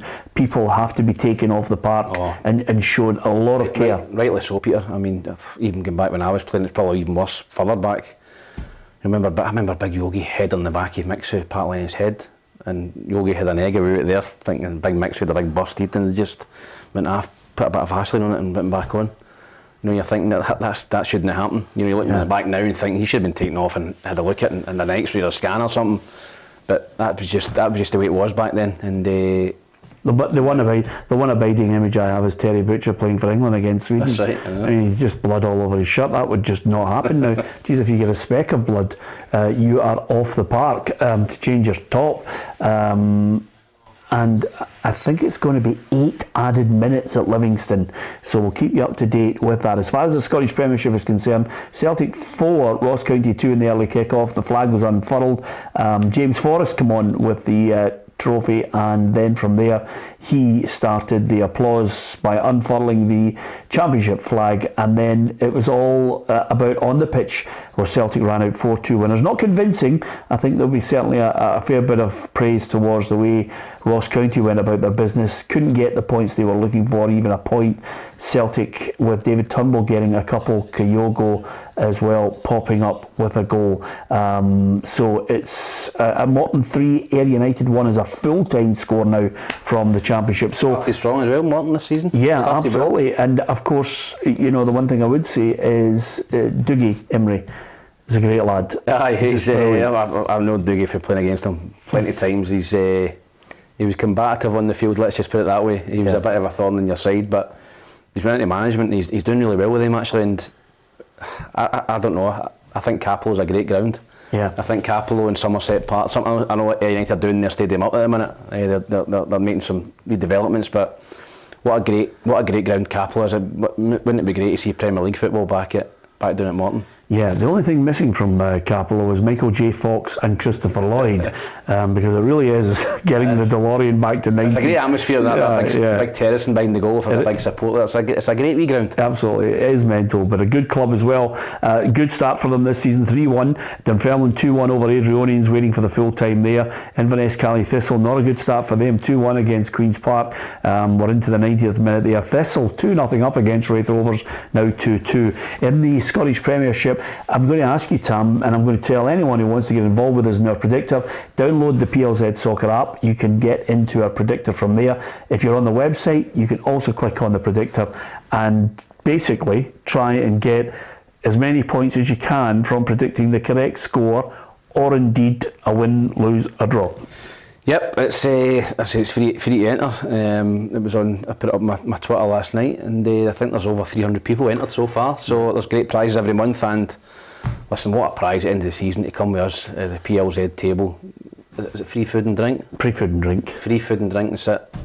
It's a right good night too, isn't it? Aye. Yeah. The other thing I was going to say to you is, on that basis, I had Celtic 4-0. So I had 3-0. That's, yep. At least you're getting some points. Dundee I had against Motherwell 1-1. So I think I had that as well. And it's 1-1. It's full time now. We'll hear from Patrick very shortly. Livingston against Aberdeen, I had Aberdeen to win, and with the 9 minutes that are going to be added on, there might be a solitary goal somewhere. And I had Hearts to beat St Johnstone. I think I had about the same, Peter. I think I had the same. I've got Hibs to win tomorrow, so it's not been a great day in terms of points, but it's not been a bad. Oof. Yeah, I can't tell you it's full time.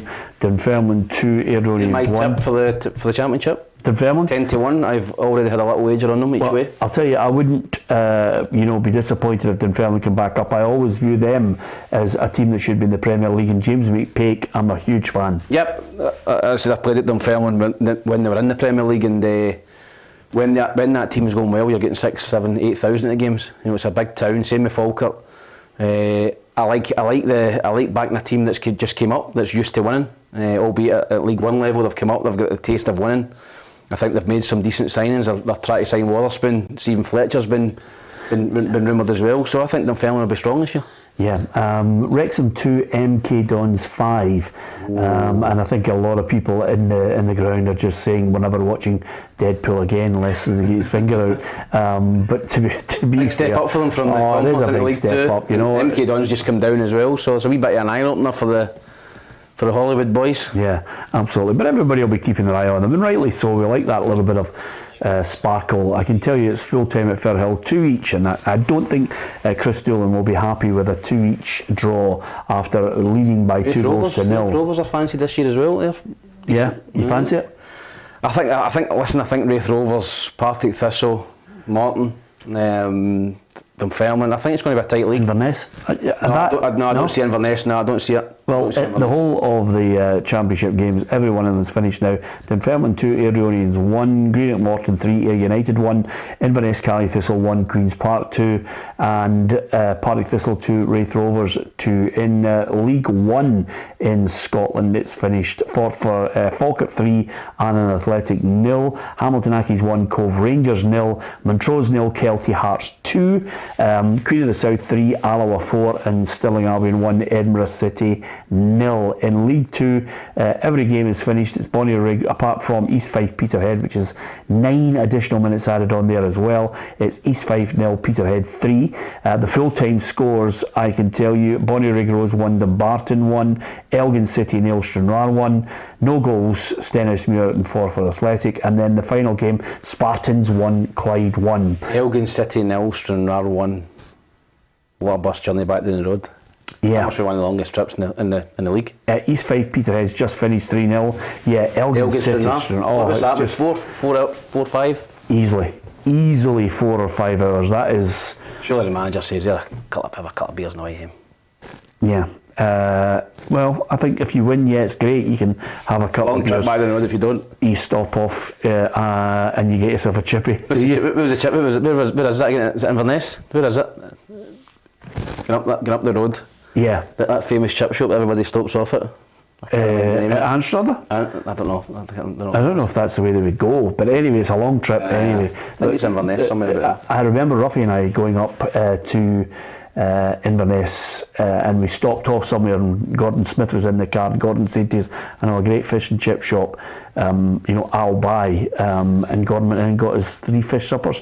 And did they claim it back in expenses? Well, not only that, the fish that we ate, thankfully they had a long life. They were easily 3 fish that had lasted 90 years in the water, and the only thing that would have broken them would have been a hammer.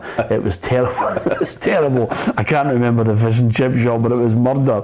Anyway, that's how it looks across the lower leagues. There are 2 games still ongoing. St Johnstone 0, Hearts 1. Alec Lowry making his debut in that match for Hearts as a substitute, and the all-important goal scored by Oda 15 minutes from the end of that match. We're waiting for that game to finish. It's probably going to finish a little bit later due to the fact that there was a delay with, of course, the VAR at the start of the game, and that just rolled on into the second half now, so that game's got additional time also to be added on.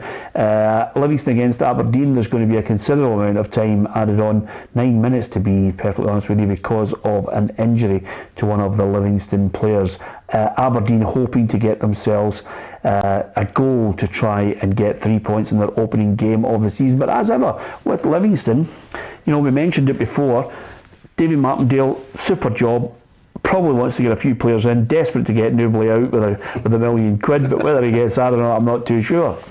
No, I think that was always going to be a tough opener for Aberdeen, going to Livingston. And again, Livingston have been playing games.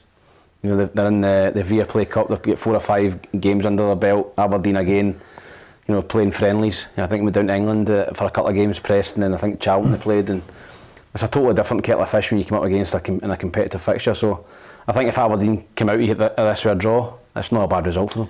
Yeah, you think so? Yeah, I think it's not a bad result for Aberdeen. I think Livingston away is always a tough game, particularly early in the season. And Aberdeen have got a few new players signing as well, so I don't think it's the worst result in the world. You mentioned Hibs against St Mirren. That's tomorrow, due to Hibs obviously securing their place in the next round of European football after dispatching 6 past Inter Escaldes in the end. Okay, they conceded one, 7-2. I tell you, Lawrence Shankland has scored another goal for Hearts, and that puts the tin lid on it. They've got all 3 points here against St Johnstone. Yeah, great result. Listen, I think everybody in here fancied Hearts, picked Hearts. St Johnstone bang up against it already. Stephen McLean, he needs to sign 3 or 4 players because there'll be moans and groans up there already. Losing 4-0 at home to Stirling Albion is a red alert going off if you're a St Johnstone supporter. So I think he needs time though, the boy. You can't have the same stupidity we had. He needs to get players in. So listen, he's up against it. he isn't half up against it. Aberdeen desperately trying to get a goal that would win the game for them, and I can tell you it's now 0-0. The referee has just blown the whistle on that one, so it's Livingston 0, Aberdeen gets stretchered 0. off as well alongside Bruce Anderson, and hard watch. 6 paracetamol tonight. Yeah, absolutely. Lunken game. Into the final hour of the show, and I can tell you we'll hear from Lee Johnson. We will also hear from Stephen Robinson, and we will look at that game Hibs against St Mirren tomorrow. We'll hear from some of the managers involved in the games today, and we will also give you our thoughts on that first half of Kilmarnock against Rangers. That's certainly something to look forward to, Tam, tonight. I look at the way they're going to line up, and it looks as if it could be a 4-3-3 for Rangers with, of course, the new goalkeeper Jack Butland, Tavernier, Goldson, Suter and Barisic, and then that midfield three, Dowell, Lundstrom and Raskin, with Sima, Dessers and Lammers up there. What a change that is to the Rangers. It is, and listen, they needed to do it. I think Ryan Kent last season, miles off it. Morelos, miles off it. Roof is injured. Cholak was out the picture injured. The Rangers were very much hindered last season, attack wise, and I think they've totally reinvented it. They've rejuvenated their forward line. They've signed some quality players in my opinion, and listen, there's no excuse for Michael Beale now. He's been very, very well backed in the transfer market. They've spent a lot of money, and it's time for these guys to deliver now. It's going to be so difficult to call it though, Tam, because quite simply you've got to wait and see that 3 or 4 games. The only thing I would say, I've mentioned it before and I think Rangers fans are well aware of it, Servette on the horizon. You've got to make sure that you get over the 2 legs, into the next qualifier for trying to get to the group stages of the Champions League. And of course, September 3rd, it's the first Old Firm game of the season. Yeah, I think Rangers is... you look at Rangers' fixtures, you look at Celtic's fixtures, I think Rangers are better. I think that Rangers are coming up against Aberdeen, Hearts, Hibs, when I last seen it, all at home. And I think Celtic have got to travel away from home. The first Old Firm game is obviously at Ibrox. So there's a real opportunity for Rangers to put a marker down early in the season by getting results. But this could be one of their trickiest games, all season. Away to Kilmarnock in the first game of the season. So many new players, different surroundings. The boys Cifuentes must be thinking I've just came from Los Angeles and here I am doing it at Kilmarnock, playing in AstroTurf. So it's going to be a culture shock for some of these guys, and it's just how quickly they're all quality players, but how quickly can they gel and fit into that Rangers team? Yeah, as far as Killie are concerned, I'm just looking at their lineup. Looks as if it could be a 3-5-2, Tam, William Dennis in goal, Mayo, Finlay and Dees. And then you have Armstrong, McGuinness, Lyons, Watkins and Ndaba with Watson and Matty Kennedy up front. Yep, as Adam said, they've signed I think 11 new players this season, so they've got a new team as well. A lot of them are more accustomed to Scottish football in terms of the surface and the pace of the game, and that is something that's going to catch a lot of players out, is the pace of the game here. I've played with some great players when I was at Hibs and different Dundee foreign players that come over. They couldn't believe how quick the game was. And you've got one thing about Scottish football, maybe not technically one of the top leagues in the world. Yeah. But first and foremost, you've got to be physical, and you've got to be fit, and you've got to be strong, get about the park, and you've got to stand up to challenges. And that's something that these Rangers guys are about to find out. Yeah, I think a lot of people are giving us their thoughts on who they think is going to win the league, who they think is going to be relegated. But I think if you were asking some of the Rangers fans, this season, the big games, I think, for them before they get to Celtic, it's absolutely crucial they get group stage football in the Champions League. The difference in the money is huge. Financially, it is, Peter. Listen, competitively, if you're a Rangers fan, I think you want to see your team in the Europa League or the Conference League. I think Celtic are the same, because you've got a chance. Rangers showed it a couple of seasons ago, getting to the final of the Europa League. You're more competitive, but the big wigs, the money men upstairs, they will want Rangers to get into the Champions League because of the money they get with that. And listen, Rangers were embarrassed last season, let's be honest. They were embarrassed in the Champions League last season. They got the money from that, but they were absolutely embarrassed. And I think if you're a supporter, do you want to go and see your team getting hammered every week, every midweek by quality teams, or do you want to see it being more competitive in a Europa League or a Conference League? Yeah, that's the 50-50 for them. Let's go to Dens Park because Patrick Mullen can give us the full-time report on that match between Dundee and Motherwell. Full time here at Dens Park, and it's finished. Dundee 1, Motherwell 1. It is a point apiece on Dundee's big day on their big return to the Scottish Premiership. It was Motherwell that took the lead in just the 45th minute. That one came through Theo Bear after he got on the end of a lovely ball by Stephen O'Donnell. But Dundee did not give up, and they came out fighting in the second half, and they got that all-important equaliser in the 68th minute through Lyle Cameron. A lovely left-footed cross by Luke McGowan picked him out of the back post, and he got his head to an excellent game of football on the opening game of the season. And let's just hope it continues like this for the remainder. But at full time here at Dens Park, it's finished. Dundee 1, Motherwell 1. Good start for Dundee to get that point. As far as Kilmarnock against Rangers, that match kicks off at 15:15, about maybe 6 minutes away. Rangers fans will be hoping for a good start to the season. Of course, as you mentioned there, they've been playing some friendlies, but Michael Beale, no excuses now.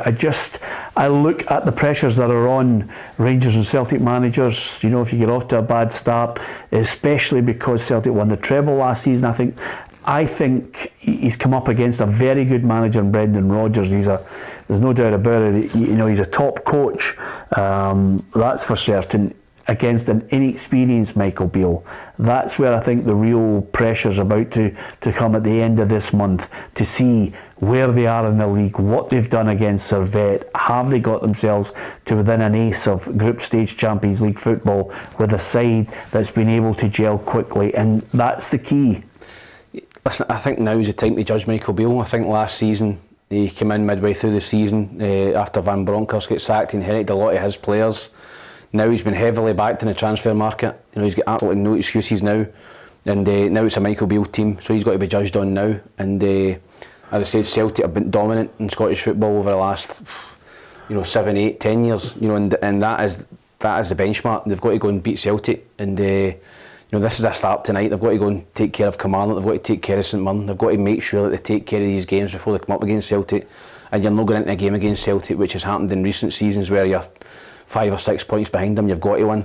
You know, if you can go into them level pegging, or maybe a point or two ahead of them, then it gives you a better opportunity and takes the pressure off you a little bit. But listen, it remains to be seen. I think Rangers will be very, very strong this season, Peter. I think I've been impressed with their signings. Yeah. And, interesting team selection with Cantwell on the bench, though, because I thought he was the one man that was a real shining light towards the end of the season. I think in terms of pre-season, you've seen David Turnbull today starting instead of Hatate. Yeah. I think players can just catch a manager's eye in pre-season. You just think, he looks good, he looks the part.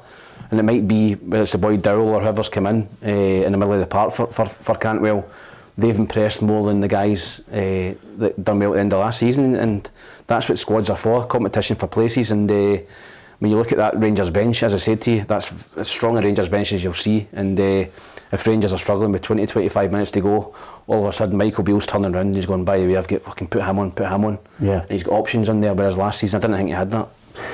Celtic had a 4-2 win against Ross County. Brendan Rodgers, the Celtic manager, good result, slow to start, had some really good moments. We lost 2 goals, but we have to be better, and the players are still finding their feet. As far as the goal scorers are concerned, Matt O'Reilly, full of praise for the man of the match, David Turnbull, who got 2, one of them a penalty, saying he's too good not to be playing first team football. So some really positive words from his teammate there. 4-2 in the end. Malky Mackay, I think, will look on the positive side about the way they went about their business here. Sometimes when you try and put the high press on Celtic, it can really be a hiding. But today I thought they gave a good account of themselves. They did. They were brave, Peter. Obviously they lost it. I think it was the second goal. It was the one Kyogo scored. They get caught playing the high line. They were trying to press up the park. They get caught up the pitch and they were punished. Little flick on with Turnbull, nice ball across from Abada, and then Kyogo's clinical. But I think when you're playing against Celtic Rangers, you've got to be brave. You've got to get up the park. And Ross County done that today. They put Celtic under pressure at the back, and they got. I think Ross County had 8 corners. You know, Malky Mackay will be coming away for that game thinking, how were we 4-1 down at one point and only got the goal at the end? Yeah. You know, they scored 2 goals with 8 corners. You know, they could have scored 2 or 3 more. You know, and they'll take great heart from that. I think they got Celtic at the right time. I think Celtic are undercooked. I think Rangers might be a little bit undercooked as well here, but they might just have enough quality to see it out because, as I said to you, the difference between playing friendlies and competitive games is huge. Yep, we'll hear from Alison McConnell and get her thoughts on Livingston against Aberdeen. Not a great game, of course. There was a delay, a long delay for a player injured in the middle of the park, and rightly so. They just want to make sure that any player injured with a head injury, it has to be caution, and then of course safety, and then with the possibility of concussion, get the player off the park, make sure all the checks are made on him medically, and then from there move on. Quick sub on eventually, and they couldn't get a goal. Dire game, I think, as you mentioned there. I think if the game had continued for any longer, probably Edinburgh Airport would have given it a flight path, the ball, because it's not one of those great games that will go straight to DVD. You're never going to get a good game on that park, Peter.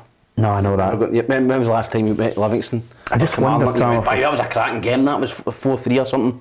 It's always a scrappy 0-0, 1-0. They're just, especially there's no rain. There's no rain. I don't know if it was. I've not seen the pictures at Rugby Park. I don't know if that surface has been, if there's rain down at Kilmarnock, but there was no rain in that one at Livingston. It was not the best. Not the best surface to play on, and I wonder if it's time for more than a few people now to just say, look, in the top flight, you've got to end it. I know we bleat on about it. I don't want to sound like a broken record, but I think in the top flight they've got to bring in the law. If you want to play in the top flight, you've got to have grass. We see it every week, Peter. It's, it's okay for training on, and kids, listen, it's great for kids coaching. They're not running about knee-high in mud, and it's a nice level surface for working in technique and passing and shooting and all that stuff. But in terms of top flight, elite football, it should always be in grass. Yeah, I'll tell you one thing I noticed from the clubs now, when you can see the pictures of the game on Sky Sports, is they've spent a fair bit of money on their dressing rooms. Kilmarnock, you see them now, they're all starting to really... That is the tightest tunnel. You can't get two teams running out of that at the same time. No, absolutely not, I know. I think the away team goes out first, and then it's incredibly tight trying to get in and out of that tunnel at Rugby Park. It's the only tunnel I've ever been in where you can't get the two teams out at the same time. Strange Rangers away strip, every now and then. Staunch, innit? It's not that it's staunch. It's most of the kit manufacturers now try and come up with colours and of course styles. The retro ones, and it's like kind of throwback to was it the McEwen's Lager one they had, something like that? Yeah, absolutely, it was. I don't like the badge in the middle. No, you're not having it. Any strip with the badge in the middle. It's not for me. Man City one had it last year with the Puma, and oh no. The badge should always be on one side and then the sponsor for me, but... Yeah, it's a generational thing. Some people like that, some people don't. But it's Kilmarnock against Rangers. We'll keep you up to date with what's happening in the first half of that. If you download the PLZ Soccer app, you will not only get all the latest programming that we're delivering, but you will also be able to hear from the managers. You'll have match reports from our reporters out at the grounds as well. We are bringing you as much variety as we can, quality in programming, and of course breaking football news as well. That's what we're here for. Let's find out about not the best game out there at the Tony Macaroni Arena. Alison McConnell. Less than a minute. Well, hopefully Alison McConnell watched Livingston against Aberdeen. Livingston 0, Aberdeen 0. Finished goalless here at the Tony Macaroni Arena on the opening afternoon of the cinch Scottish Premiership. Aberdeen brought down a fairly sizable support from West Lothian, but they'll be disappointed with the lack of goalmouth action that this game threw up. Kyle Roos had one save of note to make from Cristiano Montano, probably the only save in the entirety of this 90-minute period. It was a fairly bruising and physical game. Referee John Beaton booked 7 players. Among them was Barry Robson, who went into the book for his repeated demonstrations with the officials. The game ended on a fairly serious note, with Livingston substitute Bruce Anderson having to be stretchered off with a serious head injury after Aberdeen debutant Slobodan Rubedovic had gone through the back of him. Both sides start off with a point in their campaign. You can stay tuned here to PLZ Soccer's YouTube channel for all the player and manager reaction.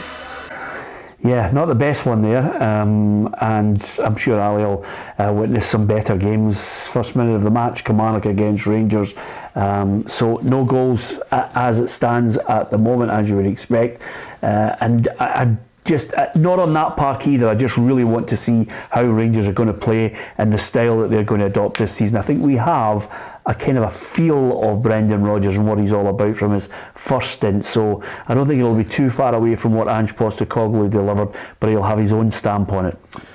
Yeah, I think it's basically the same thing. It's pressing high up aggressively up the pitch. You know, I think that the defenders in this country are not comfortable with the ball at their feet. So I think if you can press them into mistakes, they'll kick the ball back to you. And I think that is basically, in a nutshell, basic stuff. You know, go and press defenders, make them kick the ball at the park and give you the ball back, and eventually it just becomes wave after wave of attack they can't get out. So it's going to be a little bit, I think, less strenuous. I think Ange Postecoglou was more full throttle, you know, with the Japanese boys hurling at people and flying into people. And do you see that changing? I think it's going to be slightly different, Peter. I don't think it's going to be as intense as Ange Postecoglou was. I think you've seen that today. I think there's a little bit more possession based, whereas Ange was get the ball wide, you know, get overlaps, underlaps, get balls across. I think it's going to be a little bit more of a patient build-up from Brendan Rodgers rather than the Ange kind of full throttle for 90 minutes. Okay. We never stop. We will wait to see if indeed there is a clear link between the way both managers want to play. Ange Postecoglou, of course, got to try and do all that at Tottenham. Will he have the impact that everybody's hoping for down there at White Hart Lane? The biggest problem, of course, is that some of the best managers in the world have failed at Tottenham. They're not a club that I associate with, you know, sticking by a manager, backing him, and suddenly you get the delivery, that final piece of silverware that they've craved for so long. Well, you look at some of the top managers that have been in there, you know, Pochettino, Jose Mourinho, Conte, you know, guys like that, if they can't win anything, then I don't see, you know what I mean?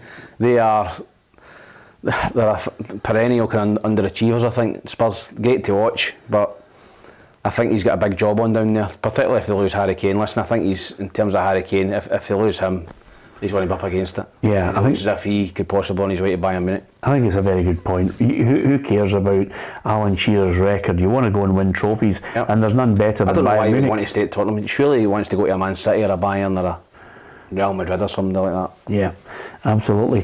Okay, 0-0 in that match against Rangers of Kilmarnock at Rugby Park. Elsewhere today, as well as Celtic winning 4-2, beg your pardon, Dundee 1, Motherwell 1. Good start for Dundee in the league. It's particularly going to go down. I think particularly at home, you know, you're the champions, you're a big crowd in, you're unfurling the flag, you know, and it's a big occasion for the team. You don't want to lose. And going 1-0 down against a Motherwell team that we've seen last season were pretty strong. To come back second half, show a bit of character, get the equaliser, you know, get off to a decent start against a kind of strong Motherwell team. I think that Tony Docherty and Stuart Taylor up there will be happy with that result. Yeah, absolutely. Give us your thoughts. What do you think of the start to the Scottish Premiership? Livingston 0, Aberdeen 0, as we just heard there from Alison McConnell. Not the best game. We'll hear from the managers in that one and get the take from Barry Robson on starting the season with, of course, not the way he wanted. He wanted to see goals. He wanted to get 3 points. He'll have ambitions for Aberdeen to finish third. Are they the type of club capable of taking points off Celtic and Rangers and making Pittodrie a force again, a fortress that people don't like going to? Only time will tell on that. He's got a full season now, hopefully, as his team. And of course, the only thing I would say is, boy, we witnessed some managers getting sacked right, left and centre. It's a precarious job, Peter, as we know. You know, particularly as a young manager, it's a difficult job to get into. If you're an experienced manager and you're managing at Tottenham and Man United, you're getting paid off millions of pounds, then fine. If you're a young coach, young manager, try to find your way in the game, you're maybe getting 2 or 3 months in a job. Stephen McLean's going to find it here, he's going to be under pressure. And, you know, it's just supporters now, in this day and age, demand instant results. There's no time, there's no patience. You either win or you're out. And particularly in England, you know, they've got that much money, they can just sack a manager. There's 5 million, get the next guy in, he doesn't do it, sack him. Chelsea are renowned for it. So at the top end it's great because you're getting paid off and you're a multi-millionaire and you're comfortable, but at the bottom end in Scottish football, whatever, it's a tough gig. Utara Oda scored for Hearts' Lawrence Shankland deep into injury time, 96th minute. I think we're going to see a lot more of that, especially since Crawford Allen mentioned that they're going to be adding on a significant amount of time when it comes to injuries, substitutions. They're going to take all that into consideration, and we're going to see that right across the board in Europe as well. I personally think that they should just stop the clock. It just solves all the problems. It stops people cheating, and there's going to be a couple of pilot runs of that as well. Can you imagine stop the clock in Scotland? Can you imagine stop the clock Aberdeen Livingston today? I think they would still be playing at 8 o'clock tonight. Yeah, it's a good point you make, Tom. I'm going to take it. How long is the game going to last? I know, it won't last that long. But you want people to give value for money. You do, but I mean... You know, come on. I mean, sometimes I watched the Women's World Cup the other day there. I mean, Japan deserved to knock Germany out. But, you know, towards the end of the game, there was 9 minutes added on, and I don't even think they managed to get the 9 additional minutes played because... You know, call me an old cynic here, but you know, even the women's game, as it develops and gets better, and the players are top drawer. Certainly at the World Cup, you're watching a higher standard than we've been watching at the moment in Scottish football. Although it will get better as well. They were rolling about and wasting time. Yeah, and that's why you've got to add the time on, Peter, because it's gamesmanship. It's trying to waste time, particularly if a team's winning. You know, you're trying to waste time, run the clock down.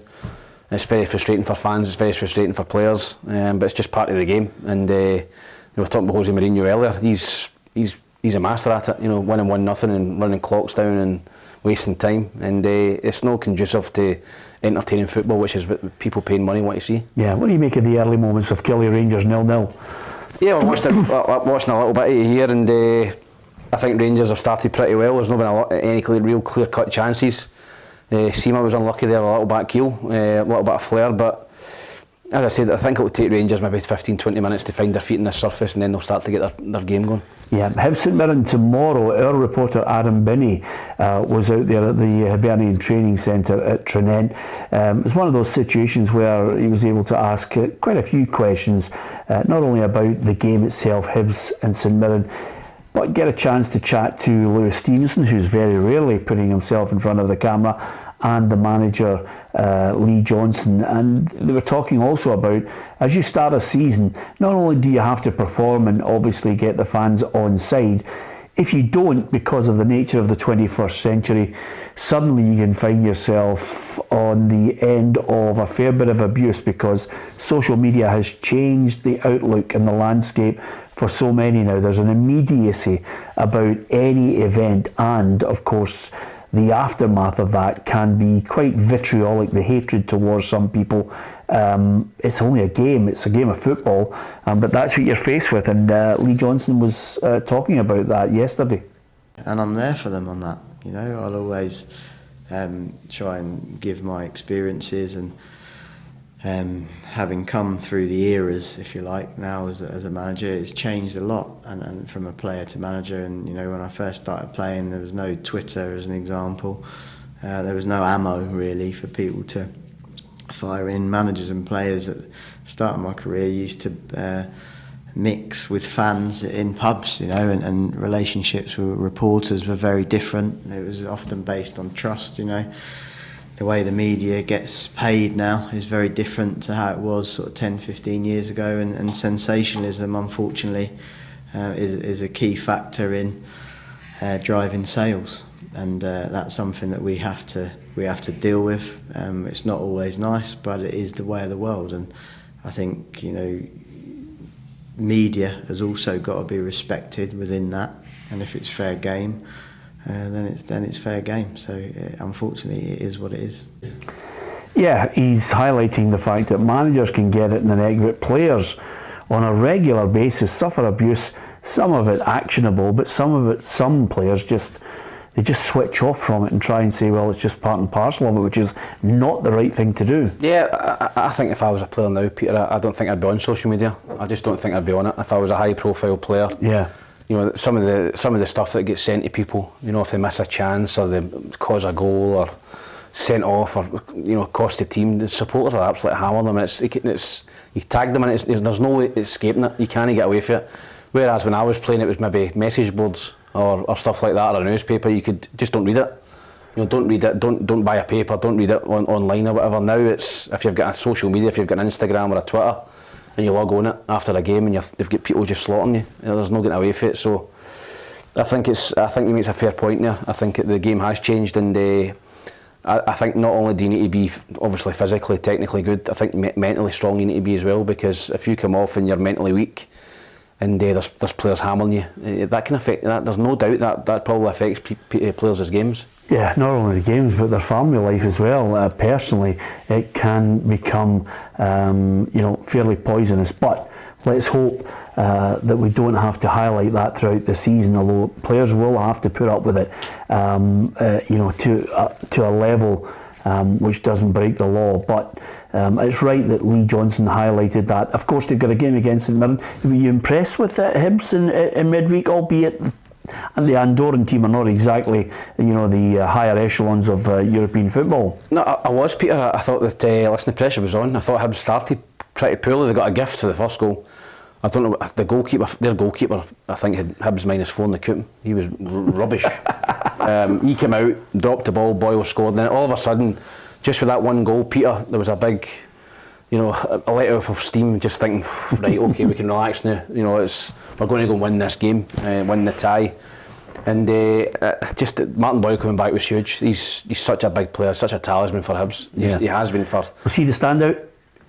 Yeah, I thought he was the man of the match for me. I thought Ellie Johan was good as well, but Christian Doyle front three, and you've got the boy Dylan Vente to come in, the Dutch striker that's got a great record in the Championship in Dutch football, 700 grand. I think the Hibs are looking strong this season, and there's no excuses again. I spoke about Michael Beale, no excuses for him. There hasn't been I don't think there's been a better backed Hibs manager in history than Lee Johnson. Well, we're about to find out, because he's a very divisive figure, isn't he?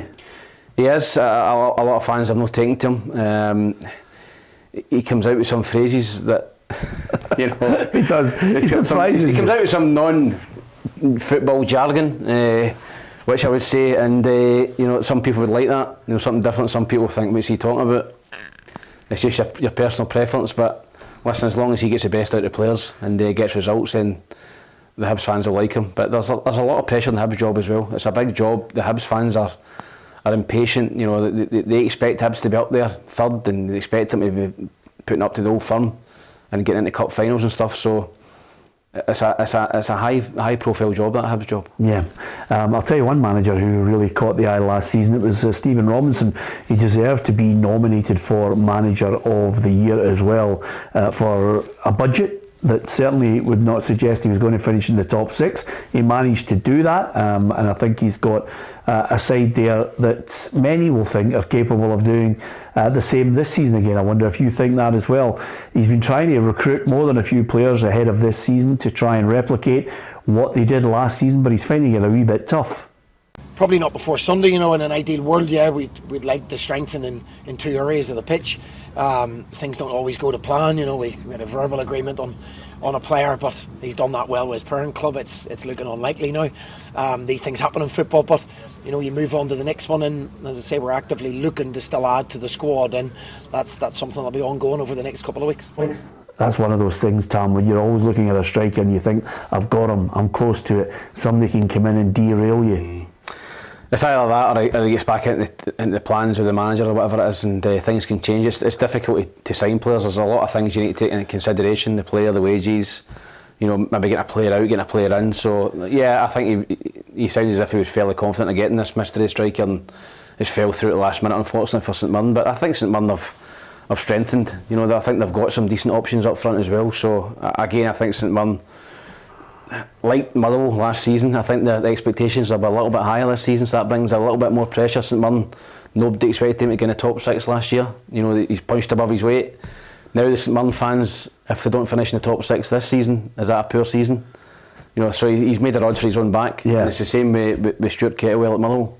I'll tell you right now, I don't think you can judge, although Rangers are trying to play football, I don't think you can judge overall any kind of real style from the first match on the Michael Beale's team, because there's no doubt about it. He came in, he obviously had to try and put his mark on the side after Giovanni Van Bronckhorst lost his job, but on that pitch I think it's just a case of try and keep it tight, wait, pick your moment, and if you can on that surface create something, and hopefully it's enough to get the 3 points. Yeah, you're never going to get an easy game down. Come on, little Livingston, you're never going to go and win 4 or 5-0. You've got to go and earn it, and that might be after 50, 60 minutes.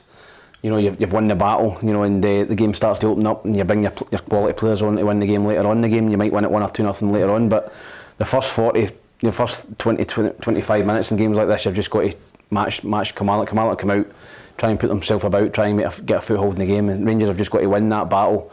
And then once the game opens up, trust that their quality players will win it for them. Here's the game line-up for Rangers over the next month. Tam, Kilmarnock today, you know, obviously want to try and get the win. Servette in the Champions League qualifier, then Livingston at home. They're at home at Ibrox. Then it's Servette away. Then Rangers against Morton in the League Cup. Then it's Ross County away on the 26th of August before Sunday, 3rd of September, Rangers versus Celtic. Again, they've got to be, can they be in the Champions League and can they be above Celtic going into that game? Or can they be level with Celtic going into that game? That would be the target for me if I'm Michael Beale, if I'm a Rangers supporter. Can we get into the Champions League and can we be sitting neck and neck with Celtic going into that game? And then it's all to play for. So, listen, they've got some big games coming up, but I think they've definitely got an easier running than Celtic before they play each other. Yeah, absolutely. Kelly playing very well, guy, says William Smith. I don't think we can disagree with that because quite simply, still 0-0 in that game. Derek McInnes will have been mentioning that age-old problem that they have. Keep it tight for 20 minutes against Celtic or Rangers and you might give yourself a platform to build on. That's it, and Derek McInnes' game plan, you know, just stay in the game. Any set pieces you get, wee chances you get, try and go 1-0 up.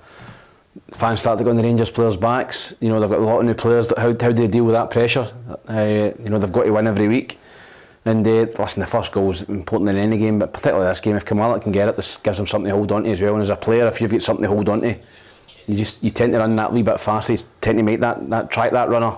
If you're leading, if you're losing, sometimes you maybe just drop runners and drop your head a wee bit. Yeah, we'll be hearing from the Motherwell manager very shortly in that match when it finished 1-1 up at Dens Park between Dundee and Motherwell. And then we'll also get the managers and players' reaction from elsewhere in the Scottish Premiership because quite simply, not a lot of goals today to talk about other than Celtic Park where there was 6 for the fans to enjoy if you were a home supporter. But elsewhere it was Dundee 1, Motherwell 1. Hearts got a 2-0 win in the end, a late second goal from Lawrence Shanklin, and we will hear from the managers there as well with a bit of luck, fingers crossed. But we certainly will be hearing from what happened there up at Dundee and Stuart Kettlewell very shortly. Still 0-0, maybe just heading to the 20th minute of the match between Kilmarnock and Rangers. Here's what the Motherwell manager Stuart Kettlewell had to say about that 1-1 draw. A fair point is how I would take it, is how I would look at it. But looking at the conditions, looking at how the game was played, it's quite remarkable. Somebody maybe needs to remind me what time of year it is because we're used to a little bit of sunshine even in Scotland at this time of year for the first fixture of the season, and it was a monsoon for the entire game. And even with that doubt that was cast over the game with the water line in the far corner, the ground staff have done tremendously well to try and get the game on because I believe it was pretty bad at one stage earlier on today. Yeah, I mean that was the forecast going right across Northern Ireland. It was swaying down towards England. There was yellow weather warnings kicking in as well. We've obviously got a little corner of it, and up there in Dundee, just completely and utterly difficult at times to play in it. I always Summer football. Well, I always think the worst thing to play in is windy conditions. Oh, all day, Peter. It's the same way. I think in many sports, golf, tennis, football, the wind kills it. Rain you can put up with to a certain extent if it's lying on the pitch, as we've seen in the recent Scotland game, then it's a nightmare. But listen, I think he'll be happy to come out with that with a draw. They got away from home, first game of the season, pumped up Dundee team. Again, I think it's important that you don't lose your first game. I think you get a draw, fine. Something to build on. You lose your first game, the pressure's on the next week, and that's what Steve McLean's going to find out shortly. Yeah, I'll tell you, it's bad news for Bruce Anderson at the moment. There was a lengthy delay in the match between Livingston and Aberdeen. Of course, Bruce Anderson, a former Aberdeen player, picked up a head knock. He's gone to hospital. I think broken ribs is the early prognosis on what damage he has incurred in the middle of the park. There was a lengthy delay. He was taken to hospital immediately, and we'll hear from David Martindale very shortly on not only his player, but of course it's a good point for Livingston against Aberdeen. Listen, as I said to you, I think that both teams go into that game thinking, right, we want to win the game but don't get beat. I think Aberdeen have spent a lot of money this season. They ended last season very, very strongly. A lot of people fancy them to finish third. So Livingston will be going into that game thinking, right, we don't get beat today, that's a good start for us. And again, Livingston will pick up the majority of their points at home. That's a difficult place to go. We watched some clips of the game. It looked as if it was a real tough battle out there. Not a lot of football getting played, so I think Livingston will be happy with the point. I think Aberdeen will go back up the road reasonably happy as well. Yeah, I'm really looking forward to this season, Tam, because quite a lot of people will be subscribing to the channel. We've got so many subscribers at this point. We want to build on the fabulous figures from last season, and we've got a lot of things planned. More documentaries, one-to-ones, wee bit of European football. I think you're going to get on the plane, Tam. You'll be away, might not necessarily be with me. I'm on a plane and not the car, as it was last season, down to Liverpool. And we were in it was a good game, but we were in Alcatraz for 2 days. We couldn't get it. Yeah, with all due respect, I mean, the look of you at the end of leaving Anfield, I think you had a right good time. I can't believe you're moaning about it. It was a brilliant trip. The result wasn't great for Rangers. The one thing that sticks in my head, if it wasn't for Alan McGregor, it could have been a very, very heavy defeat for Rangers. Yeah, it would have been.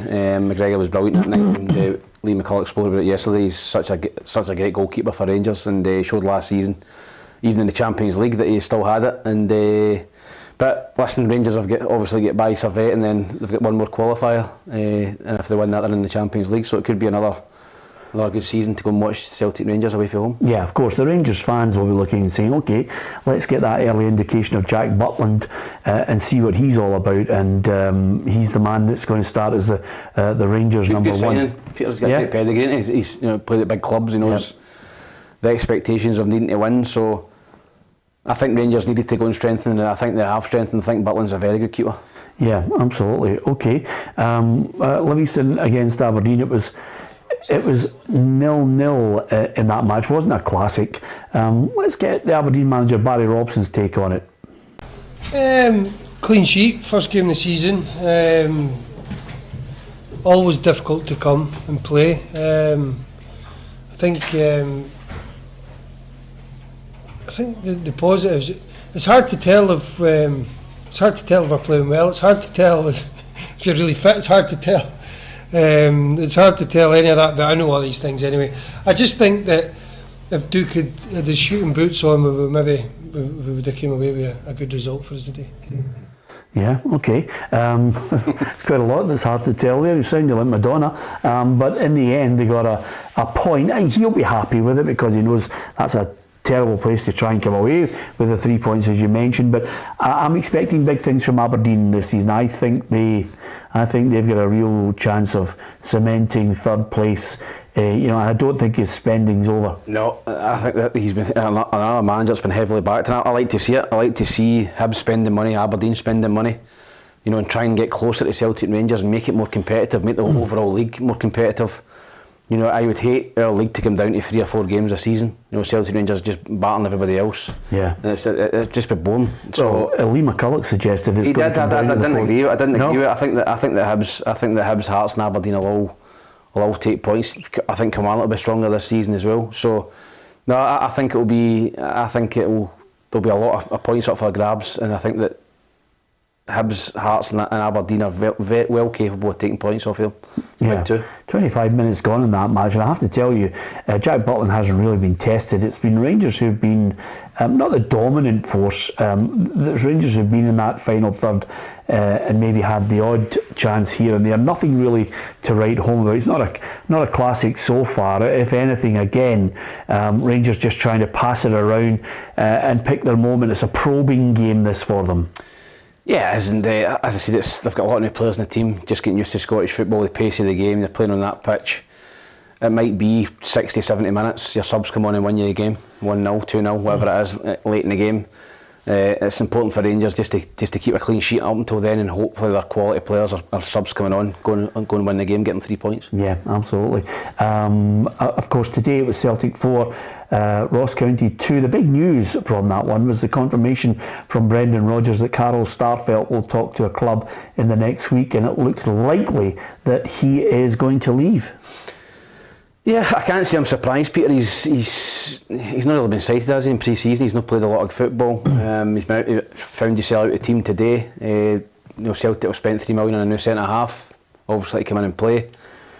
I've not been entirely convinced with Starfelt. I think that he's a solid enough player, but I think if you're going to do better in Europe, particularly, he's fine for the Premiership. He comes up against one striker every week. Teams park the bus, play one up against him and Starfelt, him and Carter Vickers. They could have a cigar out back here. Yeah. So, but when it comes up against Rangers and comes up against the stronger teams in Europe, I think he's found out a little bit. So, if Celtic can get their money back for him and make money on him, then I think it's a sell for me. Yeah. What do you make of this game so far? First half of Kilmarnock against Rangers. As you said, it's quite bitty. There's not a lot of great football getting on. I think Rangers have had the majority of the possession without creating any clear-cut chances. Kilmarnock had a corner or two, but there's not a lot in the game, and I think it's going to be a tight game, and Rangers' quality might win them later on. Dundee are back in the top flight for the first time this season. Their opening game against Motherwell ended 1-1. Is the Dundee manager happy? Here's Tony Docherty. And when we get the goal, I thought we were unfortunate not to go and win it. We hit the post twice, but I'm a little bit disappointed you don't win your first home game. But however, in the Premiership, when you go behind, I think it's important that you show that resolve and mentality to not give up the ghost. And I think we showed that in abundance today. And I feel really we were a better team and should have taken 3 points. I like Tony, and it'll be interesting to see how he develops his own style as manager. Yeah, he's obviously been in the shadow of Derek McInnes his whole career, number 2, basically to him everywhere he's went. Derek's took him with him, he's been a loyal number 2 to him, but I think at some point, if you're a coach or an assistant coach, you think to yourself, I want to get a try myself. And there's a wee bit left field, that one. I don't think a lot of people have seen that. Dundee going for Tony Dock. He's obviously impressed Gordon Strachan and Nelms and the guys up there in his interview, and he's got the job. So looking forward to seeing how he does. Stuart Taylor's good pal of mine's number 2 up there, 2 great guys. Tony Docherty's a good guy as well. So my old club, I hope they do well this season, Dundee. I hope they stay in the division and they get a few good results. Yeah, I know you've tipped Hibs to finish 3rd. I think the battle between Aberdeen and Hearts, for me, I think Aberdeen will finish 3rd. But Hearts today, good win, 2-0 at St Johnstone, a club that I tipped them last season and they managed to get away, albeit there was a managerial change at that club, and a guy who for me is a legend at St Johnstone, and Callum Davison was replaced. Stephen McLean now has the unenviable task of trying to convince everybody that he is the real deal. I haven't seen it so far. No, listen, I think a lot of people would have expected Hearts to go up there and win today, judging by St Johnstone's performances and results in the Viaplay Cup. They were humiliated at home the previous week against Stirling Albion. They've not scored again today. That's 2 games without scoring a goal at home. 2-0 and 4-0. So I think the pressure will start to build on Stephen a little bit until he gets the result. I thought they were a little bit fortunate at times last season in the bottom 6. A couple of teams they played against get men sent off, and they've just done enough to stay out the bottom 2. They haven't, from I'm not a St Johnstone expert, but just looking at their ins and outs, I don't think they've particularly strengthened the team. So I think if you're a St Johnstone supporter, you're looking at it and going, we need to get another 3 or 4 players in here that come into the starting line-up and help the manager. Yeah, I mean, even it's no harm to him. Stevie May leading the line is not going to be the man to be prolific, albeit he had a good enough end to the season to help them. He's streaky. I think they've got Chris Kane back as well, Nicky Clark. They've got guys up there who score goals in bunches. They're not scoring goals every week. They'll have a hot spell or a cold spell, and unfortunately for them at the minute, for the manager, they're having a cold spell at the minute. So there's still 4 weeks left of the window for St Johnstone to get some players in. But I think Stephen needs help, and he needs players in there quickly. Yeah, absolutely. Okay, we're fast approaching the end of our broadcast here. Hopefully you'll tell your friends about PLZ Soccer on a Saturday. 4:45 we'll be on. We'll get the half-time reports in, and then of course full-time and reaction. We've had managers giving us their immediate reaction, and as the season goes on, hopefully we'll continue to give you reaction from managers and players, as well as some unique programming. And Tam, you're going to be out and about on more than a few occasions interviewing some players of interest. Yep, maybe some old teammates, old Hibs teammates. Might need to drag 1 or 2 of them at the pub to get an interview with them. Yeah, well, to be fair, we did meet Derek Riordan at the hospitality at Liverpool. We did, and as I said, it'd be great to maybe chat to a few of them about their careers and pick their brains. Yeah, absolutely. So keep an eye out for not only some one-to-ones, there's a new programme which I hope you're going to enjoy on a regular basis over the course of this season. In fact, we'll get 2 or 3 new programmes. Women's football, we'll have a look at the women's game, which begins in earnest next weekend. And then over and above that, we've got some very special interviews and we've got some other programming that I think is going to interest you, because there's no point in constantly regurgitating the same stuff. You've got to evolve, you've got to offer as much variety as possible on a channel, and that's what we're going to try and endeavour to do for you, covering Scottish football and beyond, getting a few famous faces in as well. And I think Lee McCulloch is a fantastic addition to the squad. Not too happy that he's taking a holiday one day after he's come on the programme, but every now and then you just need to recharge the batteries. He's got the turkey teeth, so maybe he's going to get the barnet done, I don't know. Go the full shebang. I don't think he could survive our ribbing if he got the barnet done. I mean, at the end of the day, his hair's okay, but you're raging about the teeth because they're so shiny. But the big man was in fine form. Of course, he's predicting that the league will come down to the Old Firm games. I mean, it's one of those situations where we look and we think to ourselves, sometimes Rangers and Celtic drop points elsewhere. We want the other teams to be competitive. Lee thinks that it's going to be Rangers against Celtic, Celtic against Rangers, which will determine the outcome of the Premiership. Do you agree with it, Tam? You don't? No, I don't. No, absolutely not. Just no, I don't. Simple as that. I don't agree with it. I think the other teams, I think Kilmarnock might take points off the Rangers today. Okay, let's hear from Patrick Mullen. He's up there at Dens Park. Patrick, entertaining. Tony Docherty thought that his side deserved to win the match. Do you agree with him? I think Dundee put out a very promising performance for what they can bring to the Premiership this season, but I think saying that they deserved all 3 points is probably a bit generous to his side. I think Motherwell did play a good performance here today, and probably a point was a fair performance. Game, because the one thing that everybody's been talking about right across the country, the one thing that everybody's been talking about across the country, Patrick, is the weather, which really, in some ways spoiled the match. Yeah, it was. I think a blizzard is a good way to describe it here. It was torrential rain. I was quite happy. I was nice and tucked away up in the dugout. But yeah, there was a far corner just over there. They had the squidgies, as I heard. You enjoyed that vocabulary. They were on that all afternoon. They couldn't have any corners on it for a good 5 minutes, but they sorted it out and we got to play all 90 minutes here. Were you impressed with Dundee, Patrick? Because it's the first game back in the top flight. They are a big club. They've got a great history. And Tony Docherty is a really good coach. I was impressed. To bring in 12 players into a side when you've just been promoted, a new manager, you know what I mean? You could really bring anything to the opening game of the season, and Docherty said it himself that he was really happy with how his team is gelling in the training ground, and they performed that here today. And I think they'll be all right if they keep playing how they played today. Yeah. Last point on it, a word for Motherwell. Stuart Kettlewell said to me yesterday that he could see something in Theo Bair that he thought he could do a job for them. Good goal. What was you like overall? Who impressed you in that Motherwell lineup? Yeah, he was really impressive up top. Obviously, it's huge feat to fill, really, with Kevin Van Veen leaving the side. But he's got that raw pace that they need up front, Motherwell. He isn't fully fit, and both of them, himself and Stuart Kettlewell, did agree with that. But I think if he can get back to fully fitness, he could score some important goals for Motherwell this season. Brilliant, great to hear from Patrick up there. It's his first time actually being, his first time up in Dundee actually, and enjoying Dens Park. It's a ground with a lot of history, and he's going to see a fair few grounds this season. Yep, he is. Dundee. I spent 2 years at Dundee, and probably one of the widest pitches I've ever played on. Yeah, it was mental, and it's got a slope. I don't know if you've ever been on it. Dens Park, the slopes from the bottom corner when you come out the tunnel to the far away corner. If you laid flat on your stomach, you couldn't see the corner flag. It's like an 8-foot drop, and our captain Barry Smith liked to shoot into the Dundee fans in the second half, which was up the hill, and I used to go off my head. Sometimes when you were under pressure and you were down the hill, I would always, if I was a Dundee captain, prefer to shoot down the hill second half when you're tired.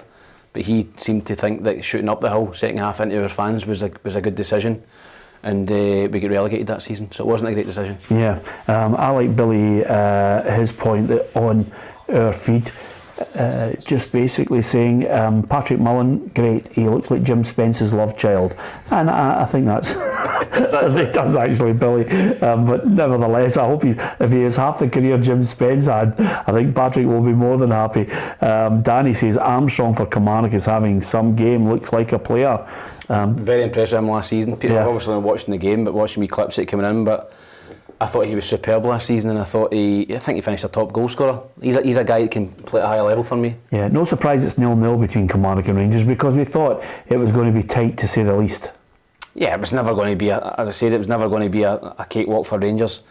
They've got so many players just bedding in. Kilmarnock have had 4 or 5 games under their belt, and it might be that Rangers need to go and score it later on. Not many people, as you mentioned, go to the Tony Macaroni Arena and get a big result, hammering Livingston. It's few and far between because they make it so difficult, and it's because David Martindale always sings the praises of his defence. Yeah, reminded me a wee bit backy, probably going back to the days of Lithgow, Halkett and Gallagher, whereas we forced the opposition into play long balls because it suited us down to the ground. Balls in our box last year, I was very, very apprehensive, and balls in our box, but see today I never had that. I had trust in the boys that were on the park, and I thought they dealt with balls in our box very well, and we were a wee bit unlucky with balls in their box in terms of set plays. I think we just never quite got that clean connection, so we were a wee bit unlucky in that respect. But I think to be successful in the Premier League, you've got to have a lot of different qualities, and that was one of the qualities that I recruited for in the summer. Yeah, no surprise he mentioned that, because if you can, and that's a sensible aspect to it, if you are a club with a very limited budget, the first thing is saying, okay, if we can't go out and hammer teams, let's make sure they don't hammer us, and a solid defence is the best way to start. Keep clean sheets, Peter, you've got a chance of winning every game. If you can keep clean sheets on a consistent basis, it only takes one goal to win a game. Unlucky today, obviously, not to get the goal, but if they can defend properly, the 3 guys they mentioned were solid. Halkett, Lithgow and Gallagher, that was them coming up into the Premier League, those 3 at the back. So if they can keep those guys hungry and fit at the back, the guys have got in now at Livingston, and keep clean sheets, then again they'll always find a goal for somewhere. If you want an update on all the events that have taken place over the course of today, as far as the Scottish Premiership is concerned and the lower leagues, then by all means go onto our website. It's a great insight on the website from Ali Graham, one of our reporters who knows the Championship only too well, and he's given us his take on how he thinks they'll all fare this season. It's well worth reading it, and of course listening to Ali on our social media app as well. Download PLZ Soccer in Google Play and in the App Store, and you've got a chance to join our predictor as well. It's just basically a chance to back up the bravado from some of our viewers from last season. If you think you can beat the pundits, get on our predictor. A lot of people on the live chat last season giving it you're hopeless, you couldn't predict, you couldn't pick your nose and all that nonsense. Let's see it then. Let's see if you can beat the big boys. Yeah, absolutely. We're going to give away some good prizes on a monthly basis, and we're also going to give away a fantastic prize for the overall winner of the predictor. So get on that. Good luck with that. And Rangers, I can tell you, almost scored there. Good chance. And Desser's just left foot shot saved by the keeper. Kelly's keeper's been impressive. Kelly have remained resolute in this first half. Yeah, they have. But Rangers just starting to now get a wee foothold in the game. Starting to put a little bit of pressure on Kilmarnock. As I said, it would probably take them a wee bit of time to gel in and get used to the surroundings in Scottish football. But just towards half time now, Rangers are starting to get a stranglehold in the game. Yeah, there's more managers and players interviews coming up, reaction to the overall results today in the Scottish Premiership, and you can find that on our app and on our website. And from Monday we'll get an update on the app, I can tell you, because we're getting a new face on the front of the app. We're getting an updated website as well, which I think you're going to enjoy, and lots of new programming on our YouTube channel. So I think you're in for a roller coaster season with us. I hope you support us and tell your friends and subscribe to our YouTube channel as well. Well worthy of it. If you enjoy Scottish football and of course European football, we will be covering that as Rangers again just pepper the Kilmarnock goal. Lundstrom this time with a shot just over the top of the bar. Kilmarnock just at this moment riding their luck. They are, and the Rangers just starting to get in their groove. I think that was a good save of the goalkeeper there, Lundstrom, with his left foot. Starting to put the pressure on Kilmarnock now. Kilmarnock will be looking to try and hang on to half time, 0-0. 0-0 at the moment. It all started off earlier today, 12:30. James Forrest walked out with the Scottish Premiership trophy because Celtic were the champions, treble winners, this time with a familiar face in the dugout as manager Brendan Rodgers returned. Celtic fans happy to see him there and wondering what they're going to get second time around from him. Is it domestic dominance and something to cheer about in European football? That's certainly really the remit that many of the Celtic fans believe he's been brought back for, but they're still waiting on those big signings. The big news was Carl Starfelt come on as a substitute. Was it the farewell for Carl Starfelt, because Brendan Rodgers says he's talking to a club and then the next week he expects him to leave, Tam? Yep, and as I said, there'll be lots of ins and outs I think at Celtic. I think that Brendan Rodgers is still to really push the button on the big transfers. He's brought in, for me, 3 or 4 projects, squad players, but I think that there'll be a couple of real top quality players still to come in at Parkhead. Yeah, Celtic got all 3 points with a 4-2 win. Ross County and Malky Mackay will be well aware their battles are elsewhere in trying to stay in the league this time. Maybe not as it was certainly fraught with danger last season, right to the last match against Partick Thistle before they secured safety.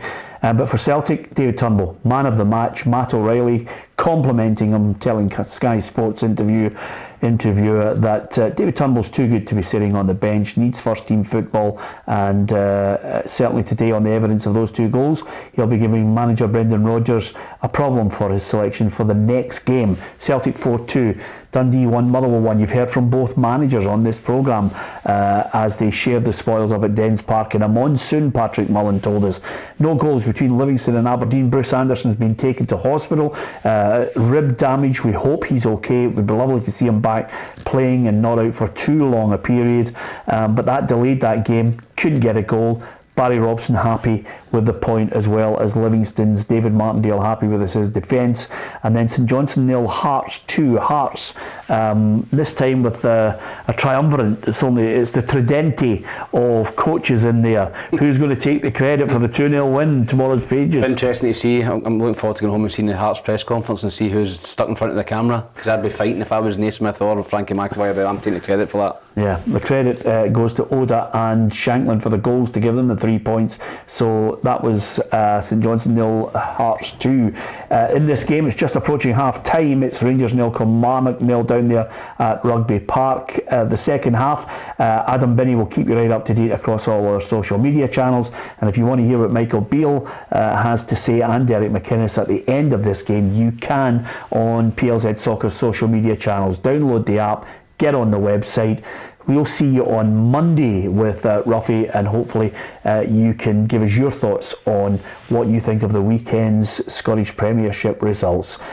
Keep us up to date and let us know exactly what you think of our first week back, and we will let you know exactly about all the exciting shows as well. Download the app and don't forget to subscribe to PLZ Soccer's YouTube channel. From both of us here, thanks for watching.